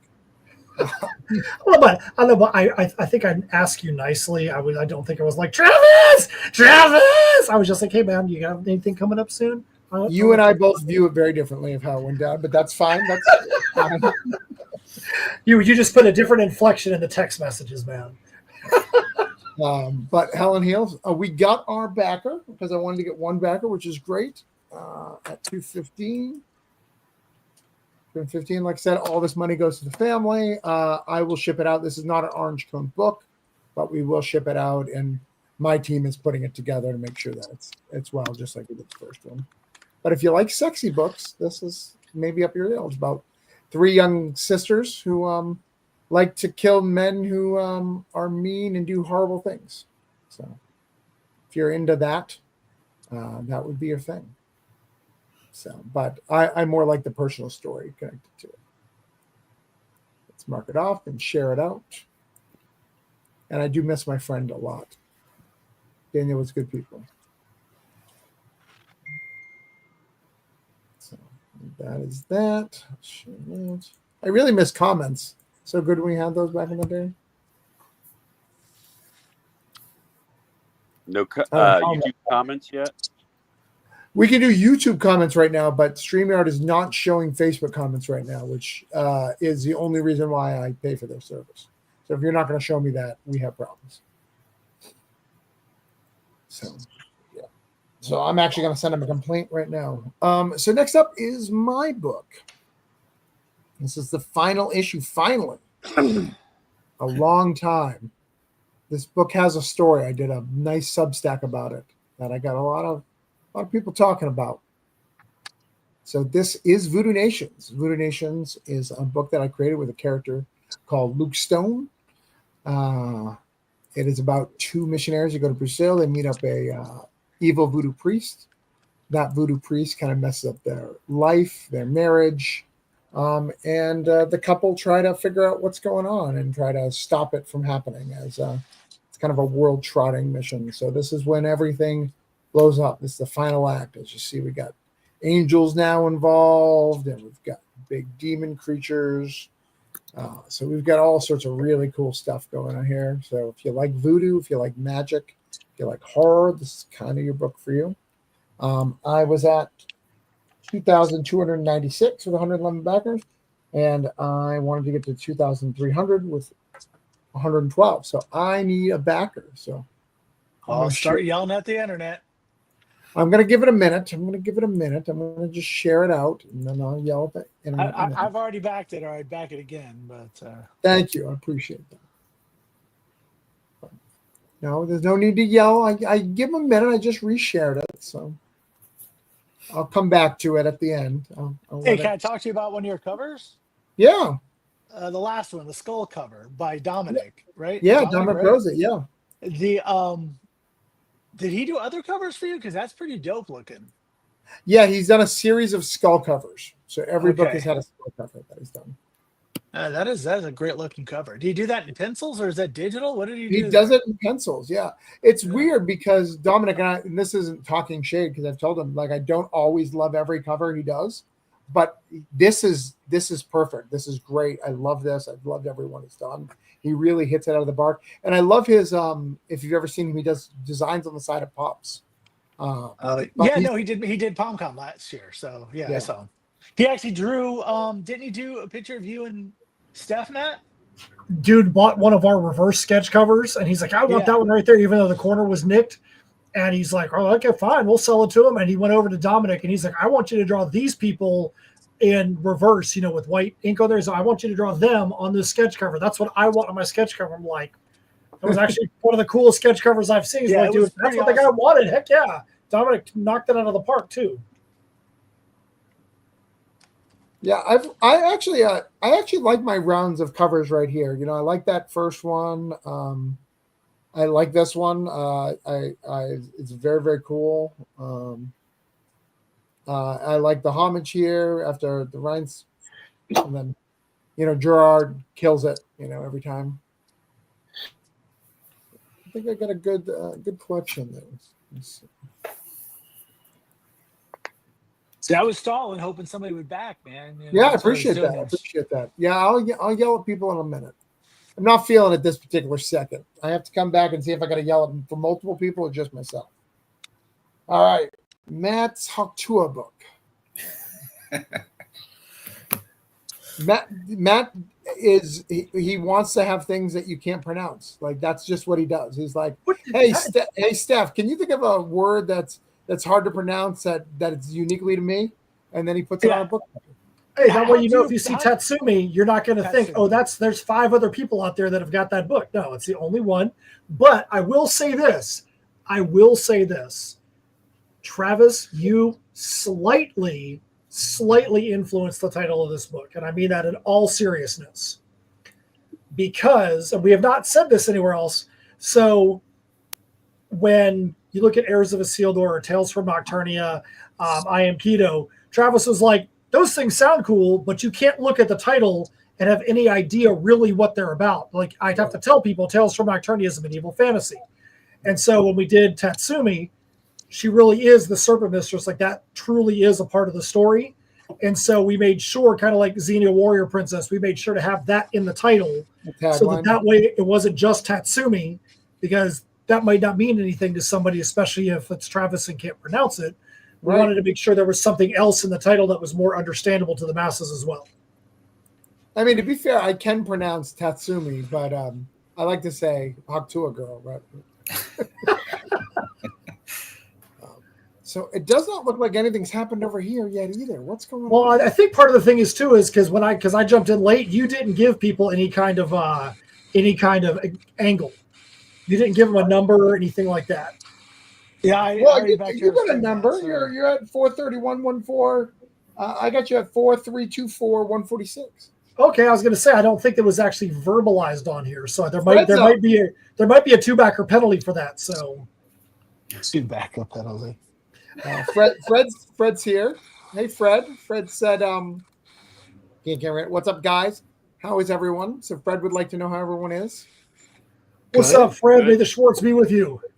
Oh, and James is here. Hey, everyone. Some great projects. Thanks, James. What's up, James? Back them, James. Back them. I was going to say, here's the thing. I knew when Martin said, hey, I backed this one so Travis doesn't have to yell, I was kind of excited because I knew that Martin and Travis both had already backed Tatsumi. So I'm like, the possibility of somebody getting yelled at is on a higher level because Martin couldn't take that away. So I'm like, I can't wait for Travis to get those juices flowing and get pissed off at the world. Well, hold on. Let me cancel my pledge and repledge. Hold on. No, but that's fine. That's not. Come on, man. That trick doesn't work. You have to go up. So if you start at 145, he lost 2. I have to compensate. It's a whole thing. But all right. So tell us about it again, so people know. I was just looking at it, but I didn't have it up. So Tatsumi's The Serpent Mistress is a brand new series from us. She's the last remaining daughter of a fallen empire. She's hell-bent on retribution and revenge. Her entire kingdom has been wiped out by the post-human dark conquestors and soul rippers.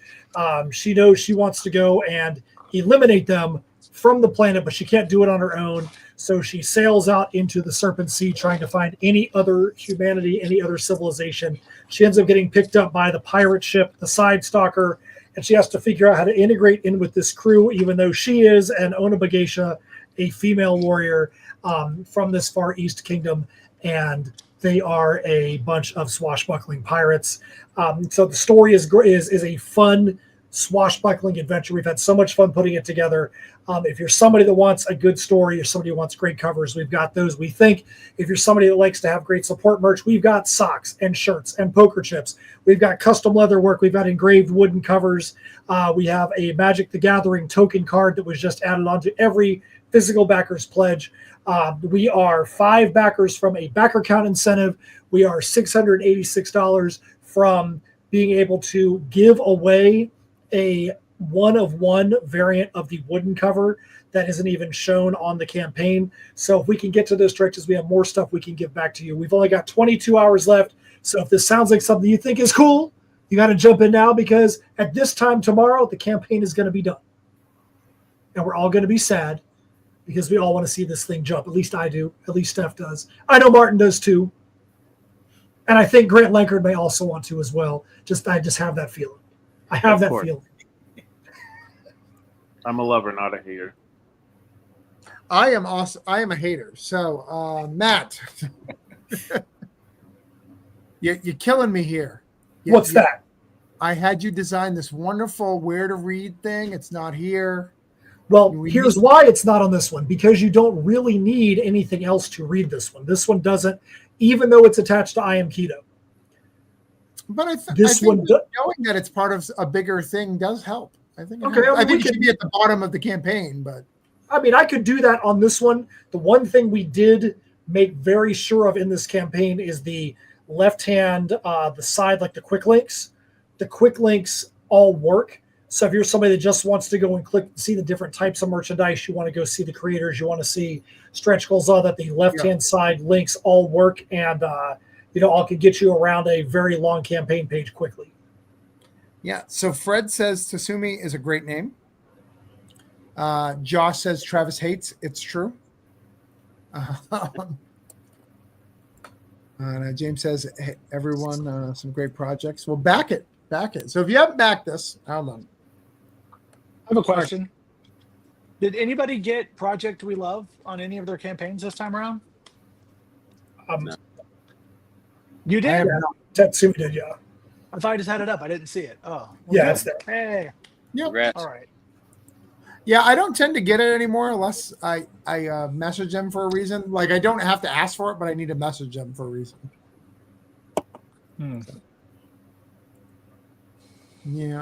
That's all right. All right. I'm going to yell. Give me a second. My earphones are in. Yes. All right. See, I was having a nice day. Look at this nice, like, dog beer. It's a dark No Mamas is what it says. That's the name of the beer. And I was enjoying it. I was having a good time. Matt dropped the Blake show. Now, Blake is a big deal. Blake, he's just a big deal. He's interviewed Scott Snyder and Kevin Eastman and all sorts of great people.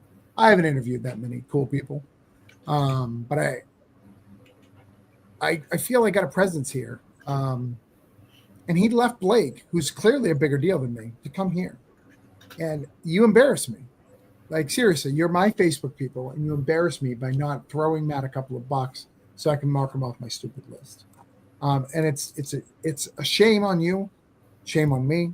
I'm even running this on a Wednesday to make sure that Matt's involved, because he always does a closing stream. I'm sure he's got that tomorrow. Right, Matt? What time's your closing stream tomorrow? Closing stream is 9 to 10 tomorrow. We're going to be on, 9 to 10. See, I know Matt. I know his process, the way he does stuff.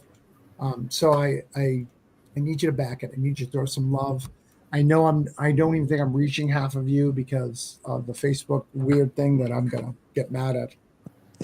StreamYard, which is probably a Facebook fault, but still mad about it. So let's give him a couple bucks.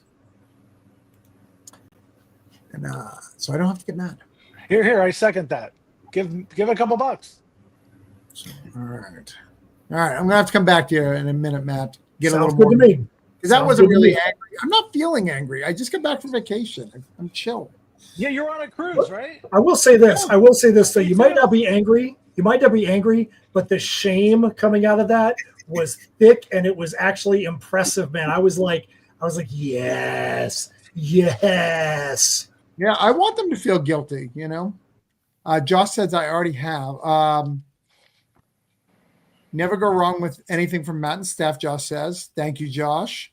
Josh says dog beer rules. Josh says he already backed. Steph said thank you, Travis. Steph can always come on. We always have spots. She's more than welcome. She doesn't have to sit behind.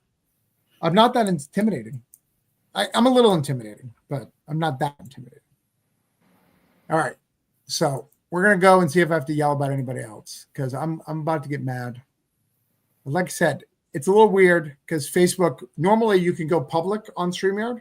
I'm not public right now. I'm just sharing to my friends because of whatever the fuck's going on. So I'm sharing to a lot less people than I normally would. Well, I think it's because we all know that Facebook probably deployed some rogue AI filters this week because myself and a couple of other creators all got hit with the timeout ban.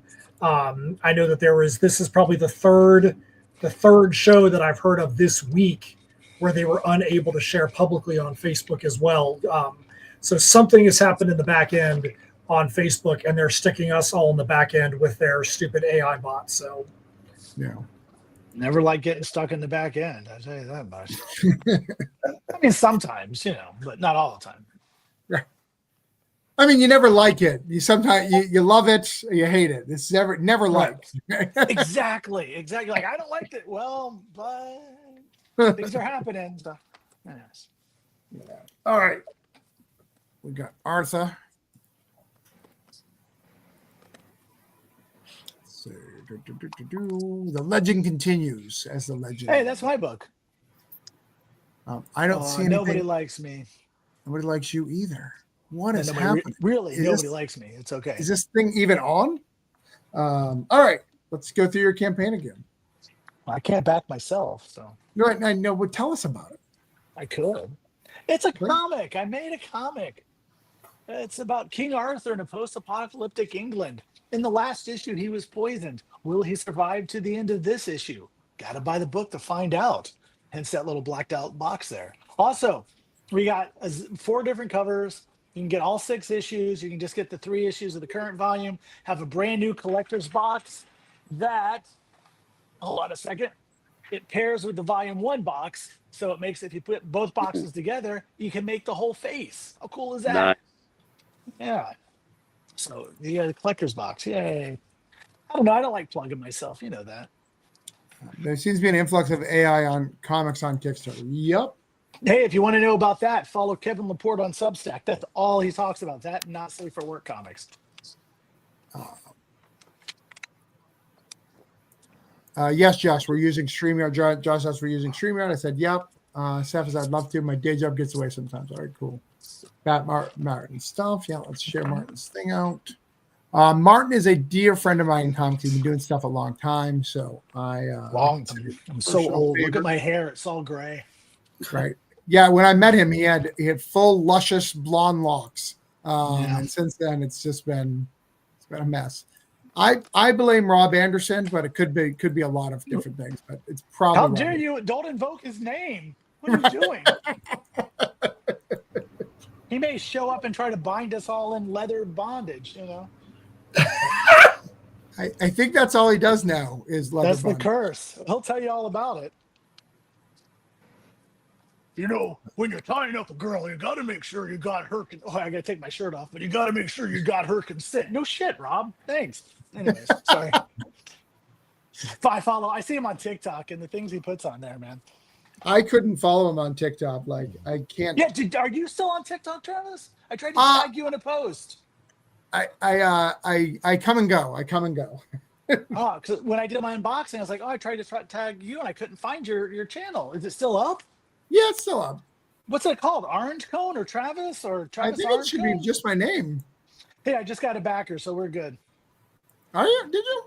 Yeah, like a $6 backer. Yep. Just popped up on the phone. Thank you, $6 person. Let me see. Let me verify this. Oh, look at that.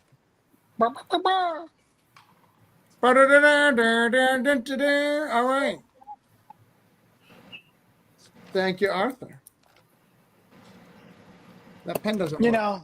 Let me roll this back. I was goofing on Anderson, and that probably isn't the coolest thing to do. I'm sorry, guys. I just realized I did that publicly. That probably wasn't the. I get caught up in myself, First off, he's not on Facebook anymore. You're fine. No, he came back. He only lasted about 6 days. He was all I'm never going on Facebook again. Hey, everybody, I'm back. It's fine. No big deal. Yeah. So you shouldn't goof on other creators publicly. When it's not rolling, that's when you just go crazy. I'm fine either way. what I like about myself is people know exactly where they stand with me, whether I like them or don't. Like I'm very clear. I'm not afraid to let someone know. May hurt me in the long run. I don't know, but I like people to know where they stand and where I stand with them. I'm not afraid to get dirty if I need to. Not afraid. All right, Travis, I don't know if I believe that. I don't know of one scandal or one hot button topic that I've ever seen you involve yourself in. I've never heard of this. And I appreciate that. I appreciate that you're not holding attention to what I do. All right, Matt. That does All track right. based on our relationship. Revisionist history is great history, right? I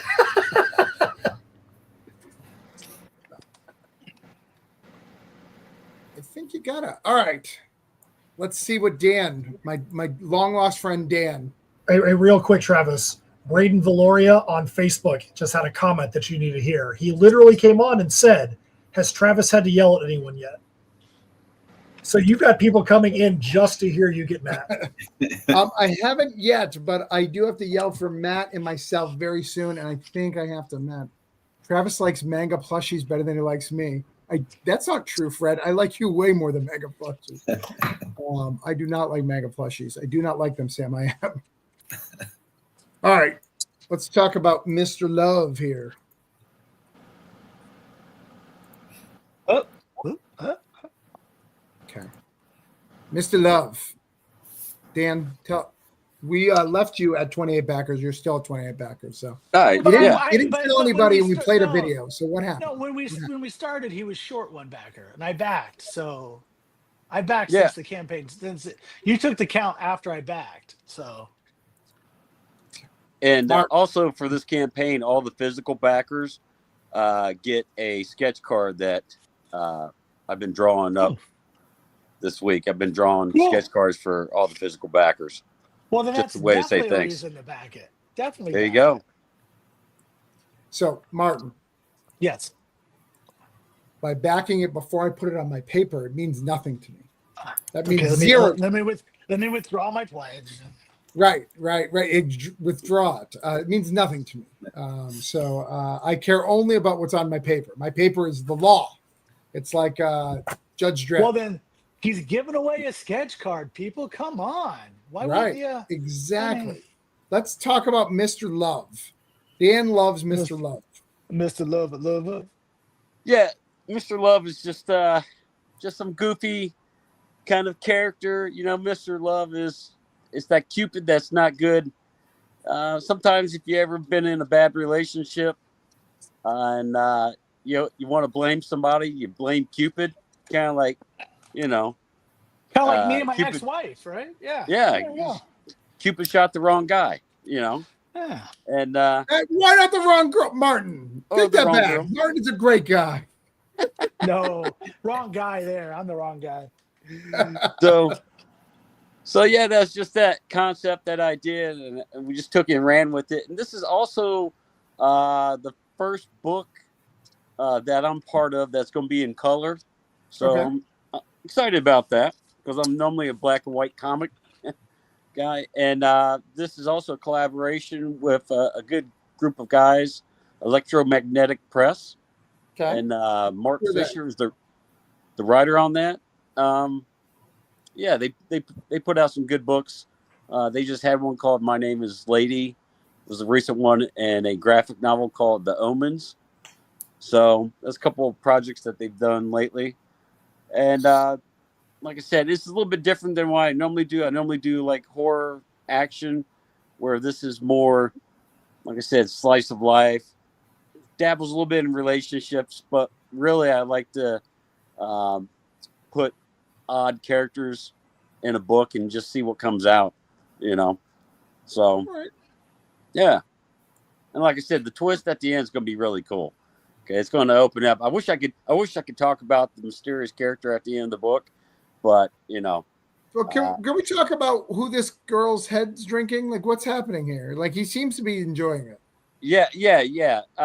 That was just that's Mr. Love's head right there. Oh, all right. So, and that book was titled Just a Sip. So you can actually still get the PDF of that book. It's a 16-page comic. It's an introduction to Mr. Love. You can get that with this campaign. All right. So It's an interesting cover. It's Thanks. What it Yeah, says convention special. What convention?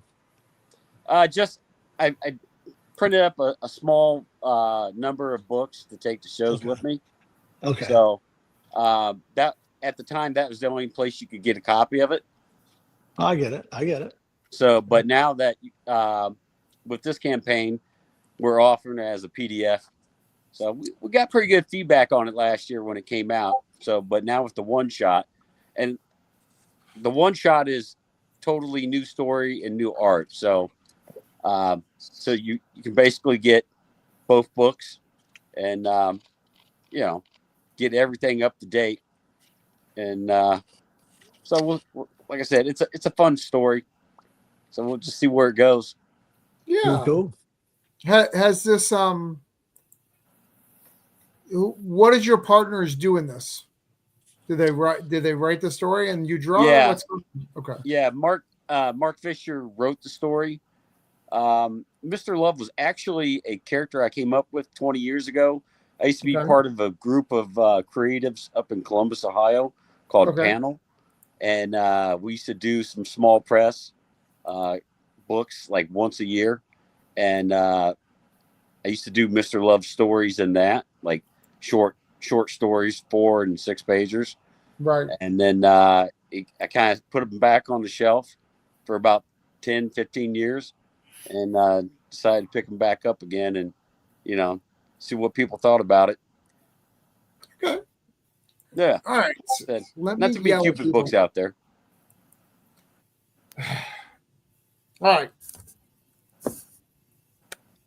Guys, I know there's people watching now. I see the comments on Facebook. Steph is managing that a little bit. Matt's been keeping an eye with it. Matt's been sharing it out.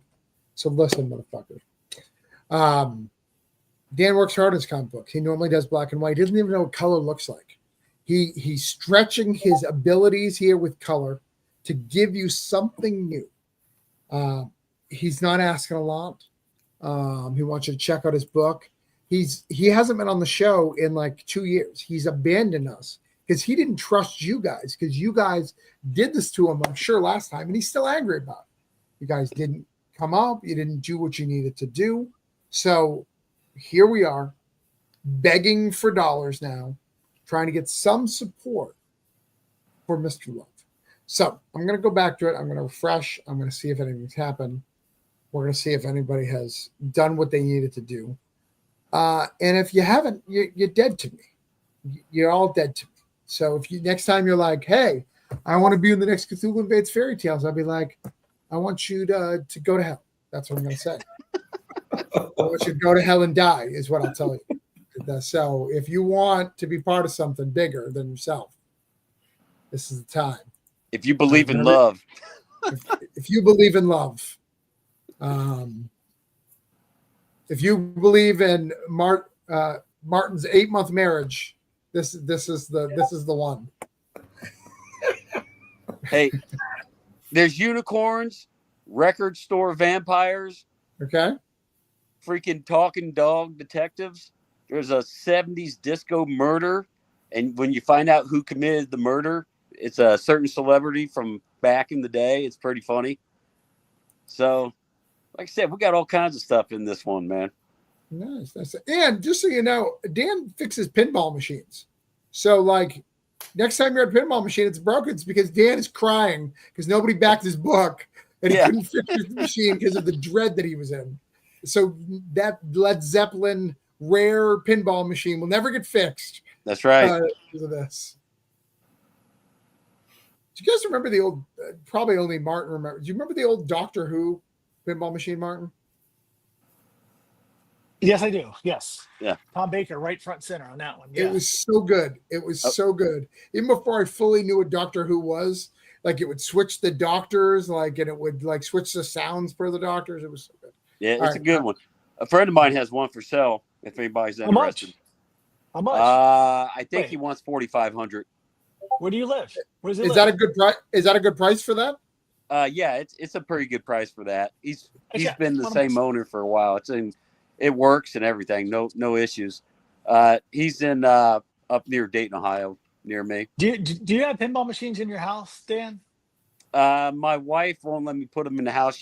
She moved them out to the garage. So Yeah, I have. I was gonna buy some arcade games for the house, and I was thinking, well, I'll play them once a year, maybe. Yeah. So I opted, like, I wanted to get Dragon's Lair, but that thing would just Oh. constantly repeat. Yeah.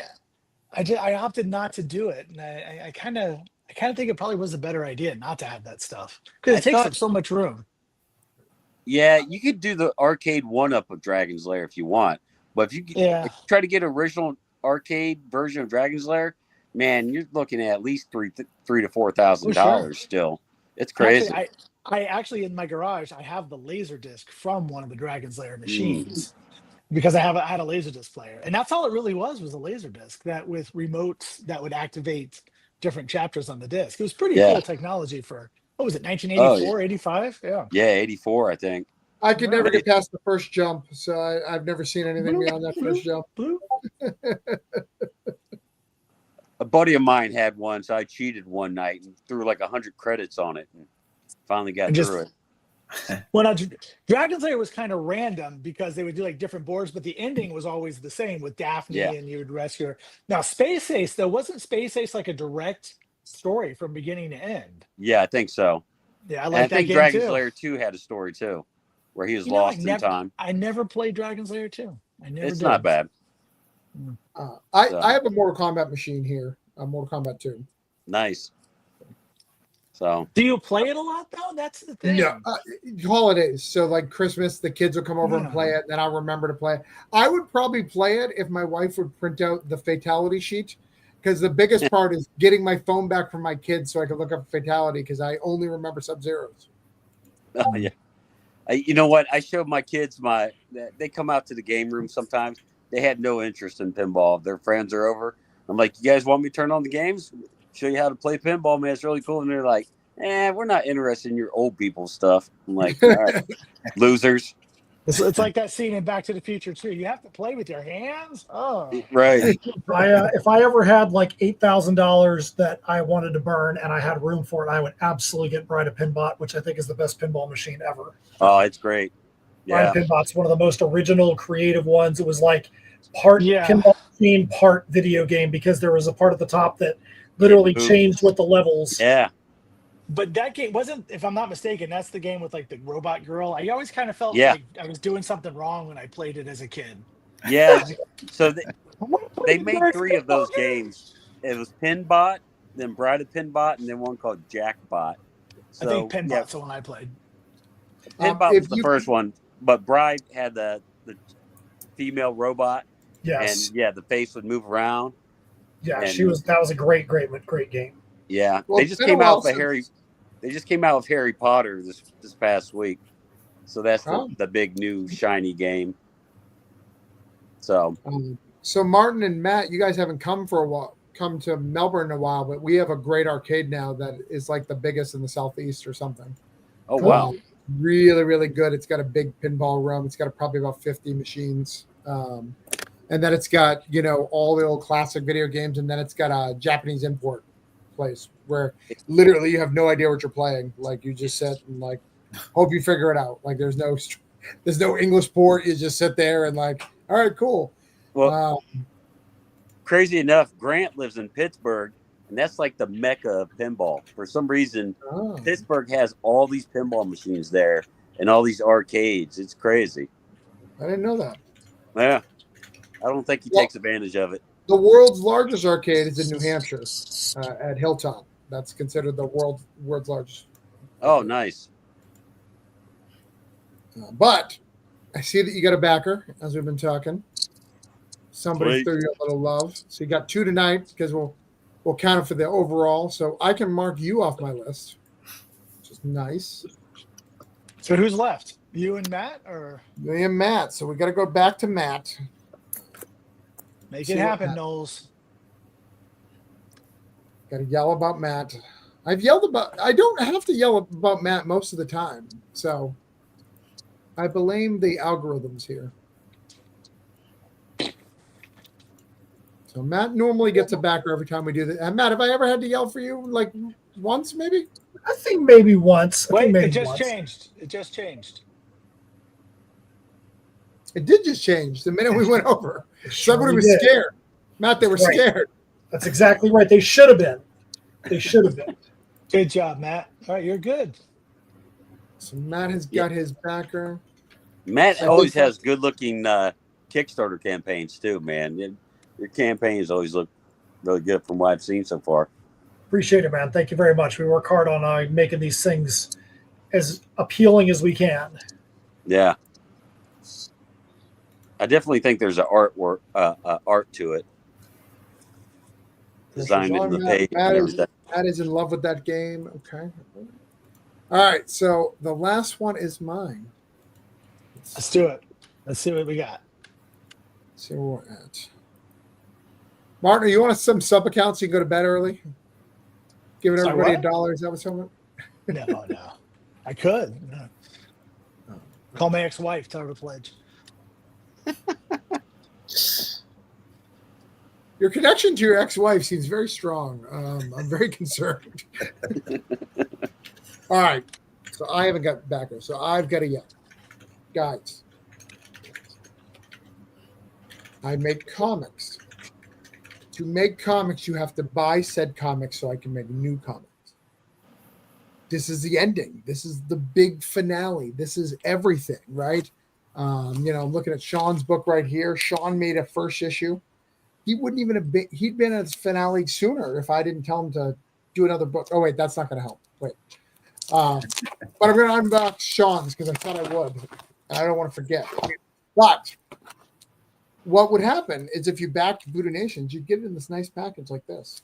It would come to you in the mail, just like this, in Gemini. I don't Slack. I send it in Gemini every time.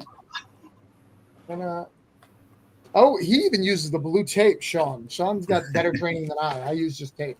Man, Actually, I thought you were opening up Misfits Clubhouse there.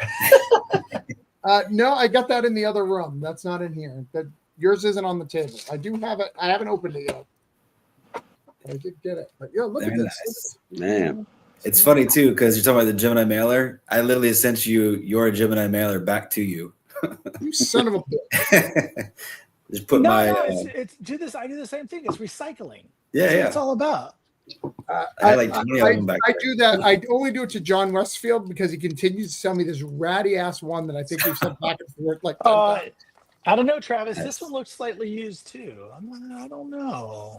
I may have the one I sent you. So I ran out of Geminis for like 3 days and I had to send out some Cthulhu's, but I don't think I used a, maybe I used a reused one for It you. looked like it had an extra set of tape underneath the tape. It's all good. I think you No, should it's reuse. possible. It's possible. Huh. It's possible. I was when I first got those, but you got it. No, you got it in one of these, right? Like, one yeah, with it was in a Ziploc or yeah. Yeah. It wasn't Then you didn't get a used box. I probably just messed up Okay. Either which way. because I didn't have bubble tape or the other thing. Anyways, This so- is proof Travis uses Gemini boxes. I got his box right here. So, anyways, Voodoo Nations, you guys are all on my Facebook. You all know who I am. I'm sure someone hasn't backed it yet. This is the end of the era. This is the last. This is the last time I'm going to ever ask you for money for Voodoo Nations. Well, no, I have a trade. All right. So after the trade, the last time I ask you. And never But- say last. Never say last because you might be a hardcover later too. You know. It's true. This is the last time I'll ask you for issue 5. How's that?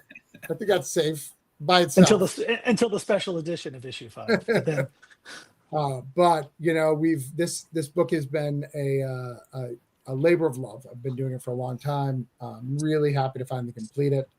We started with Luke Stone. We moved on to Gillard. We've created a great book here. It was originally a 4-issue miniseries. We had to extend it to 5. We talked about that a little while ago. If you like voodoo, if you like horror, this is kind of the book for you. It's also a love letter to my wife. We've been talking about wives a lot tonight. The sub crush. Well, wives. They were a wife at one point. This is a love letter to my wife. When my dad died, not my dad, my mom. When my mom died, I was not okay. I couldn't recover. I didn't know what to do, how to think, how to feel. And I drastically changed from grief, and I'd never experienced that. And this is about a character who, a male character who goes through a change and doesn't know who he is, and a woman who's relentlessly agape love, which is using Christianity, loving them through that and what that is. So it's kind of a love letter, because that's what I felt my wife was like, because I was just like, I don't know who the fuck I'm going to be after this, because I felt drastically different. I looked at the world differently. I think your first big death does that to everyone. So that's the sub crutch of this beautiful thing. So I'll share it out. I'm going to share it out on my Facebook. I'm going to try to do that. But that's it. Back it, motherfuckers. It's not hard. I see DM. DM, you needed this book. You haven't backed it yet, I don't think. Maybe you did. How are you, DM? That's what's going on here. So, want to talk about anything else while we wait for this mysterious backer to come in? What's everybody reading in comics? Bitterroot. Bitterroot. Okay. All right. Yeah. It's a deep cut. I wouldn't expect you to buy that. Good for you. That's a good book. And Berserker. Japanese Berserker or American? Keanu Reeves one. Keanu Reeves. Okay. It's okay. Yeah. I mean, Absolute Batman. The Bane issue came out today. I'm waiting to read that. I've got it right here. That's a crazy cover, man. Yeah. Small head. Yeah. You know, and The Moon is Following Us. Daniel Warren Johnson. That's been pretty good. That came out today too. Number 10. Yeah. I had a $77 week, so it was bad. One week? Would you get Jeez. Trades too, or what'd you do? Yep. That's just singles. That's just my singles for the week. What are you getting? What'd you get this week? I mean, talking today, Wednesday? Yep, today. So I got Absolute Batman, Turtles, Avengers Academy, New Avengers. I think regular Avengers in there. World Over Doom, Giant Size X-Men, Ultimate Black Panther, Batman and Robin. Are you digging that Giant Size with Kamala Khan and the X-Men, or did you read it yet? I've only read the first one. The first one was fun. Okay. Yeah, Did you get Giant Size Spider-Man? Oh, well, yes. But so this one that came out this week had Runaways in it on my cover A. So that was interesting. So, but I did read Giant Size Spider-Man. I read that. I enjoyed that. It was fun. Are you reading the current Amazing run? Yes. Yeah, I dumped again. I jumped in. Well, and I'm like, Joe Kelly's a horrible, I wouldn't say he's a horrible writer, but he's not of the tier to be writing Spider-Man at this age of his life, you know? So why are you reading it then? Because Spider-Man. I will always read Spider-Man forever. So you just told me it sucks. But eventually it'll be good, and I don't want to miss anything, Martin. Oh, you're that guy. I'm that guy. You're the guy that keeps comics going. Yes. No, I don't drop Spider-Man, and I don't drop I drop Spider-Man, and I don't drop Uncanny X-Men. I used to be that way with Fantastic Four, but after like the 15th reboot, I'm like, I'm done. I can't keep, because they just keep changing direction every time. It's like, ugh. Are you excited for the movie? I'm not. I think the trailers look so boring. The trailers there's nothing about them that feels exciting. And all we know about the story is Galactus is coming. That's it. They've given us nothing to go. Same thing with the Superman trailer. Like, I have no idea what that movie was about either. But they're not giving us what the movie's about. You know, so I was like, my daughter and I are going to go see Thunderbolts tomorrow. We haven't seen that yet. So I guess that kind of ties. I think it's like at the Dollar Theater now, to be honest with you, dude. We don't have a Dollar Theater. I rephrase that. This is Palm Beach. It's a $5 theater. There's no dollar theaters anymore. But I think that's where we're going to go see it, because I don't know, we want to do something fun. My wife's out of town. My current wife's out of town, so we're going to go have some fun. Sonia is very upset with you, Grant, because you don't ship to Canada. Oh, really? She's in my PMs going like, "Screw you, Grant." Saying bad. That's what we have digital. That's what we have digital for. Yeah, she exactly. she likes books. Mm. Like me. Well, you I know like what? Whenever I have somebody ask me that, I go and I make a tier for them. I mean, I add Canadian shipping or whatever, just for them. Joe. So just do it. Add a Canadian shipping. $15 to ship it, whatever it is. You can message it privately, figure it out. On that note, actually, Recon, I had a German comic book store reach out to me saying I wasn't sending to Germany. So I figured out with pirate ship what it would be. And it was like $50. And he's like, I'll do it. I was like, okay. So I actually got my Recon comics, 12 of them in a German comic book shop. That's pretty cool. I want Go ahead. to teach you how to do pirate ship so you don't pay that much again. Okay. There's a trick. Yeah. Who do you Literally print did with? Yeah. Who do I print with? Comic Impressions is what I use for printing. Yeah. Because I don't use them, but if you print with Mixum, they have a print house in Europe, and you could print with them, and they'll ship it out for you. So something if you want to try it. If you're doing bulk in Europe, something to think about. Yeah. Nice. So what you can do is you can do it's called simple export rate, Sean. You add that to your pirate ship. So you have to add it though. It's not automatic. You have to add it to it. Yeah, they rolled that out. Like them say to add it, they'll do it. And international shipping for a smaller package is literally like $22. Like you're shipping. So yeah, what you ship for $50 probably would have been $29 because you probably would have gone over the weight, but still that would have saved a ton of money for everybody. Nice. Yeah, I think it was like 3 pounds is what I sent. Yeah, if it's under 4 pounds, they can do it at the discounted rate. That is good to know. So did you get a pledge, Travis? Can we go to bed now? I have not yet. I have not. Son of a biscuit. But I've shared it out. If you guys could just share it on your Facebook, maybe we can tell me you guys can't go to bed. I did. Okay. I know Matt did too. People will come eventually. I'm not too worried about it. I'm more happy that everybody else got their thing. If I don't, it's not the end of the world. Not a big deal. Yeah, but come on, man. Let's get this thing happening here. Yeah. Well, the problem is, again, I'm not reaching my normal audience because it's only going to my friends. It's not going to everyone. So that means people go ahead. So if I shared on my wall and somebody who isn't your friend, will they see it? I think so, but I don't know. I don't know. That's interesting. Yeah, I don't know. And I'm friends with you, so I can't test it. Right. And I don't have shady second accounts for all that. Let me just unfriend you real quick. Right. There you go.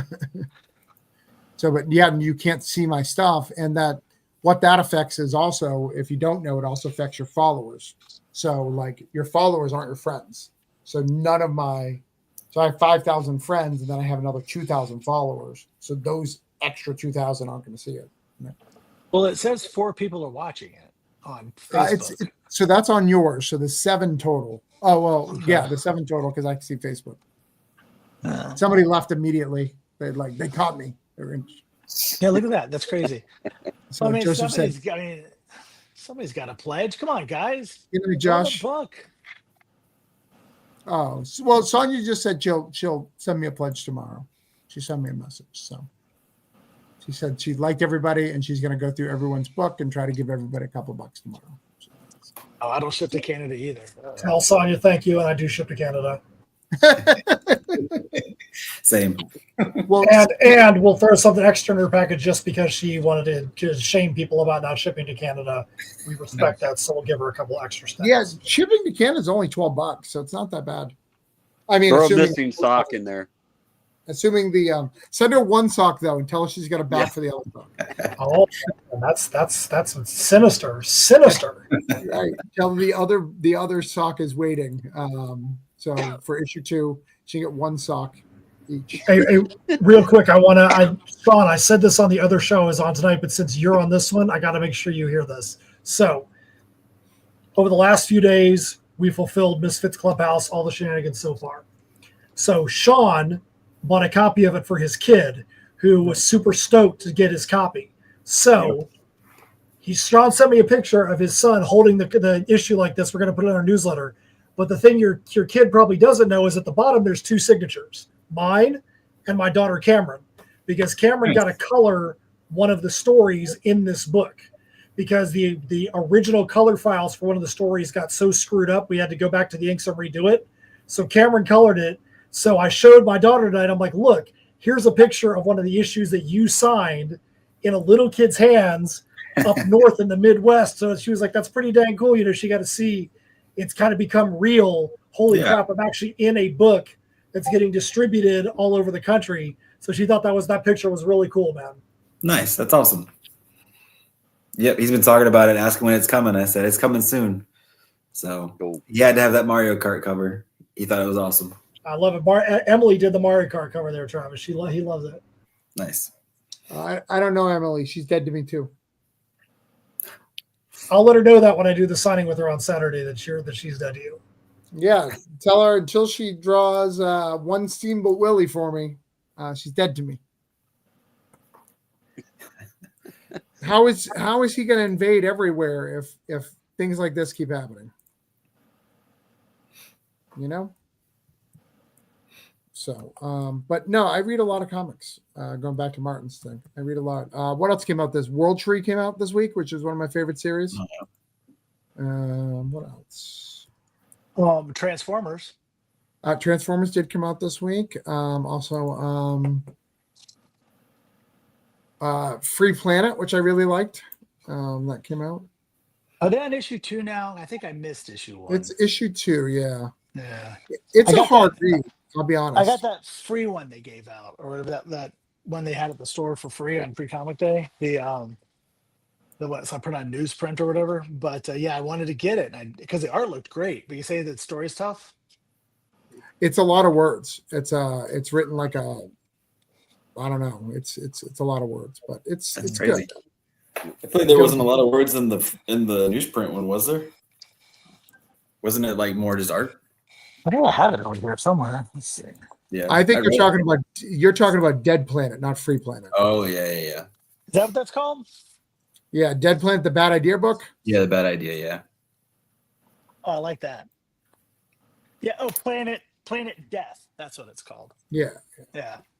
So this is different. Free Planet is an image book that's it's super interesting. The concept is the world. This is the first free planet. You know, they fought for their independence, and like, what does that look like? Now it's a free planet, not connected with all these intergalactic things and all that. And you know, they now have to deal with the real world, like liberals and you know, conservatives, and like having a different view of what a free planet looks like and how the society crumbles trying to fight what that looks like. I think it's kind of a commentary on the founding of U.S., but it's not biased. It's not like heavily. It's political, but like it's still an action comic. But there's a lot of words in it. So, I like to read. I like those words. Some people don't like words. They don't like wordy books. Have you all read what is it? Assorted Crisis Events? Isn't that what it's called? I saw the title. I saw it was coming out. Great title, but I didn't get it. No. Yeah, I own it, but I have not read it yet. Yeah. See, that's the thing, Travis. Kind of more like one shots, really, but they're pretty cool. I buy too many books I don't get to read. That's the thing. I see these people. I like these guys on TikTok. They're like, "This is my stack for the week," and then they'll read them all. Like, who's got time for that? I don't have time. I don't have time. I read at least five books or one trade a day. I read one book a night. That's it, and I try to post it on. And I try to force myself to post about it on X just so I have a reason to read, or to force myself to read. I don't have time, man. Yeah. Like I have a whole drawer of Kickstarter books I haven't read yet. I've got 2 kids and they're younger. But I'm gonna read these. I promise. Yeah. I've got 2 kids and they're younger and they are always in my face and everything. So I had to figure out a way to still read comics. So Saturdays, like after lunch, everybody has to go watch their tablets, and I read for like 2 hours, and then we're back to family stuff. Otherwise, I can never read. Yeah, I read before bed. That's my thing. Yeah. I've gotten addicted to this freaking whatnot, buying all these old indie comics from 100 years ago. I know I'm never gonna read, but I get so excited when the big stack comes in the mail. Yeah. Hey fellas, I gotta get up in like 5 hours. So all right, good night, Dan. Me too. Well, I got my backer, so you guys can You leave did? whenever. Let me see it. Put it on the nice. screen. Prove it. You got to show the proof. Why is it not there? Hold on. Oh, I see. Look at him. He's majestic. Just standing there. That's a cool shot. Voodoo. I'll check myself. There we go. Oh, I got two Oh, backers. you got two. There you go. Oh, nice. Perfect. Awesome. Now my daughter and I can go have ice cream. She's waiting to have ice cream with me downstairs. So That's cool. So anybody who wants to Right. leave, you may. I am going to hang out for another 5 minutes, but anybody who wants to leave, you're more than welcome to leave. Say goodbye. Good Dan, what night, can I call you? guys. Thanks for having me on the show. Yeah, thanks, Travis. Bye, Dan. Bye, thank you, Grant. Travis. Bye, Martin. Nice Good night. meeting you guys. So long farewell. Good night. How do I leave? I gotta.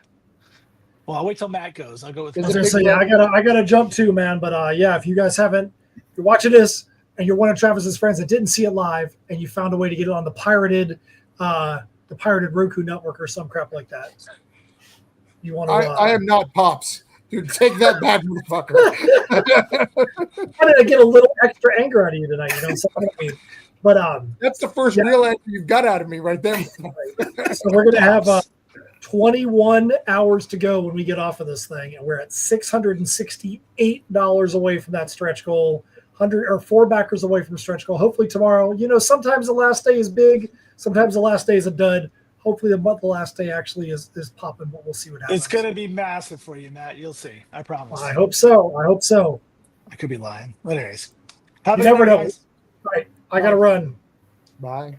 See you, fellas. So, Sean, Yeah. since everybody left us, It's all good. you're working on a couple of Orange Cone projects. You want to talk about them since we're here for a minute? Yeah. Sure. What are you working on? What do you got? Yeah. You got the hospice book. I'm excited about that hospice book. You got one coming way before then, but all right, let's talk about hospice, I guess. Yeah. Yeah. Well, I'm not sure yet, but I'm thinking about doing October for the hospice book. We'll see. This October? Yeah. Okay. Yeah. Because it'll be done in 3 weeks, honestly. He's on the next 5 pages right now, inked anyways. So Yeah, we have not announced it, but we have a team for hospice too. We've been working on it behind the scenes. So there is a great creative team of great creators that are bringing all sorts of really cool stuff for hospice season 2. So basically it's going to be just like the last time. For everybody who doesn't know, that every individual creator will have it. Orange Cone is not doing one. We're not doing an individual issue. However, at the end, Orange Cone will put it all in a trade for everybody. That's better for all the other creators too, because if anybody has a big number of backers for anthologies, it's this guy. Yep, that's true. Yeah. So we'll put it together the trade, so that you kind of leased my IP and you're doing it, which is cool. Yeah. I'm happy to be a part of it. Yeah, if I wasn't part of hospice, I wouldn't have this new series I'm going to do, because I'm really going to do actually 3 issues of it. So the one with hospice, and then do the same thing that you were talking about before someone else was doing from season 1, how they're doing another issue of the continuous. Yeah, what they're doing is from the pages of hospice and Yeah. then continuing the story, Yeah. So that was my idea for this, because this artist I'm using, Rodrigo, can't remember his last name. Let's see. His art style is crazy. I'm glad I found him. Yeah, that's great. And he's super fast. It is Rodrigo Cadraca. I guess that's how you say it. But yeah, he's doing the pencils, inks, colors, everything. It's a Demon Hunter book, kind of like Devil May Cry / sort of Hellboyish in times, and kind of in that realm. And then also, I've been toying with the idea of adding Pokemon to the mashup, just because the way he uses his scaled arm, he uses the essence of the demons that he captures, basically. So he's trying to either create the door back to hell or close the door to hell. He's deciding in the book. And every time he takes out one of these, I call them the gateway demons, he takes on their essence and can use them as part of his ability. And the last demon to finalize the door and his scaled arm is in a hospice. And so that's how I tie it in. So it's more horror than I've done. It's definitely action packed like I've done in the past, but definitely more horror elements to it this time around. And yeah, it's been a lot of fun. So that'll be pretty cool to see. Yeah, we'll be announcing that, I think, maybe before the end of the week, but definitely next week at the latest. Cool. Yeah, So we'll be announcing that the whole team. And then you have Cthulhu's launching finally. Yeah. Because you're in the second volume, right? Or you're in the third? I'll be in the third. Yep. So you already approved the story, but haven't got done the art or anything yet. But yep. So that'll be a lot of fun too. Definitely haven't done anything Cthulhu before. So that was interesting trying to tie that in with the fairy tale. And I got Snow White and Rose Red. And I've never actually heard that story before you had that list. I just watched all of them. I was actually trying to figure out what story to write about. And I was watching these kid videos. That kid video is crazy. My son saw it, right? Yeah. So there's different versions too. So I was trying to see what's the actual original tale of it and everything, and I tied it together, and I thought it was a lot of fun too. That's also got a lot of horror elements. So yeah, it's a lot of fun. All of them. It's got a bear in it. It's got like a leprechaun thing. Like it's all sorts of. A talking bear. Is it a dwarf? Yeah. It's either dwarf or gnome, but I think it's a dwarf. Yeah, but he cuts his beard, and he gets mad, and it's like, what the heck? But I tied it right in the water. Yeah. So all those one, to say the least. Yeah. All right. Well, yeah, that's really cool. Yeah, now I'm excited about all these things, and like I said, we'll announce the hospice very, very soon. Yeah. And I think that's it. I think that's all for tonight. Yeah, I think so. But all right, I am gonna close out the stream. Cool. Hang out for a minute after, though. Sure.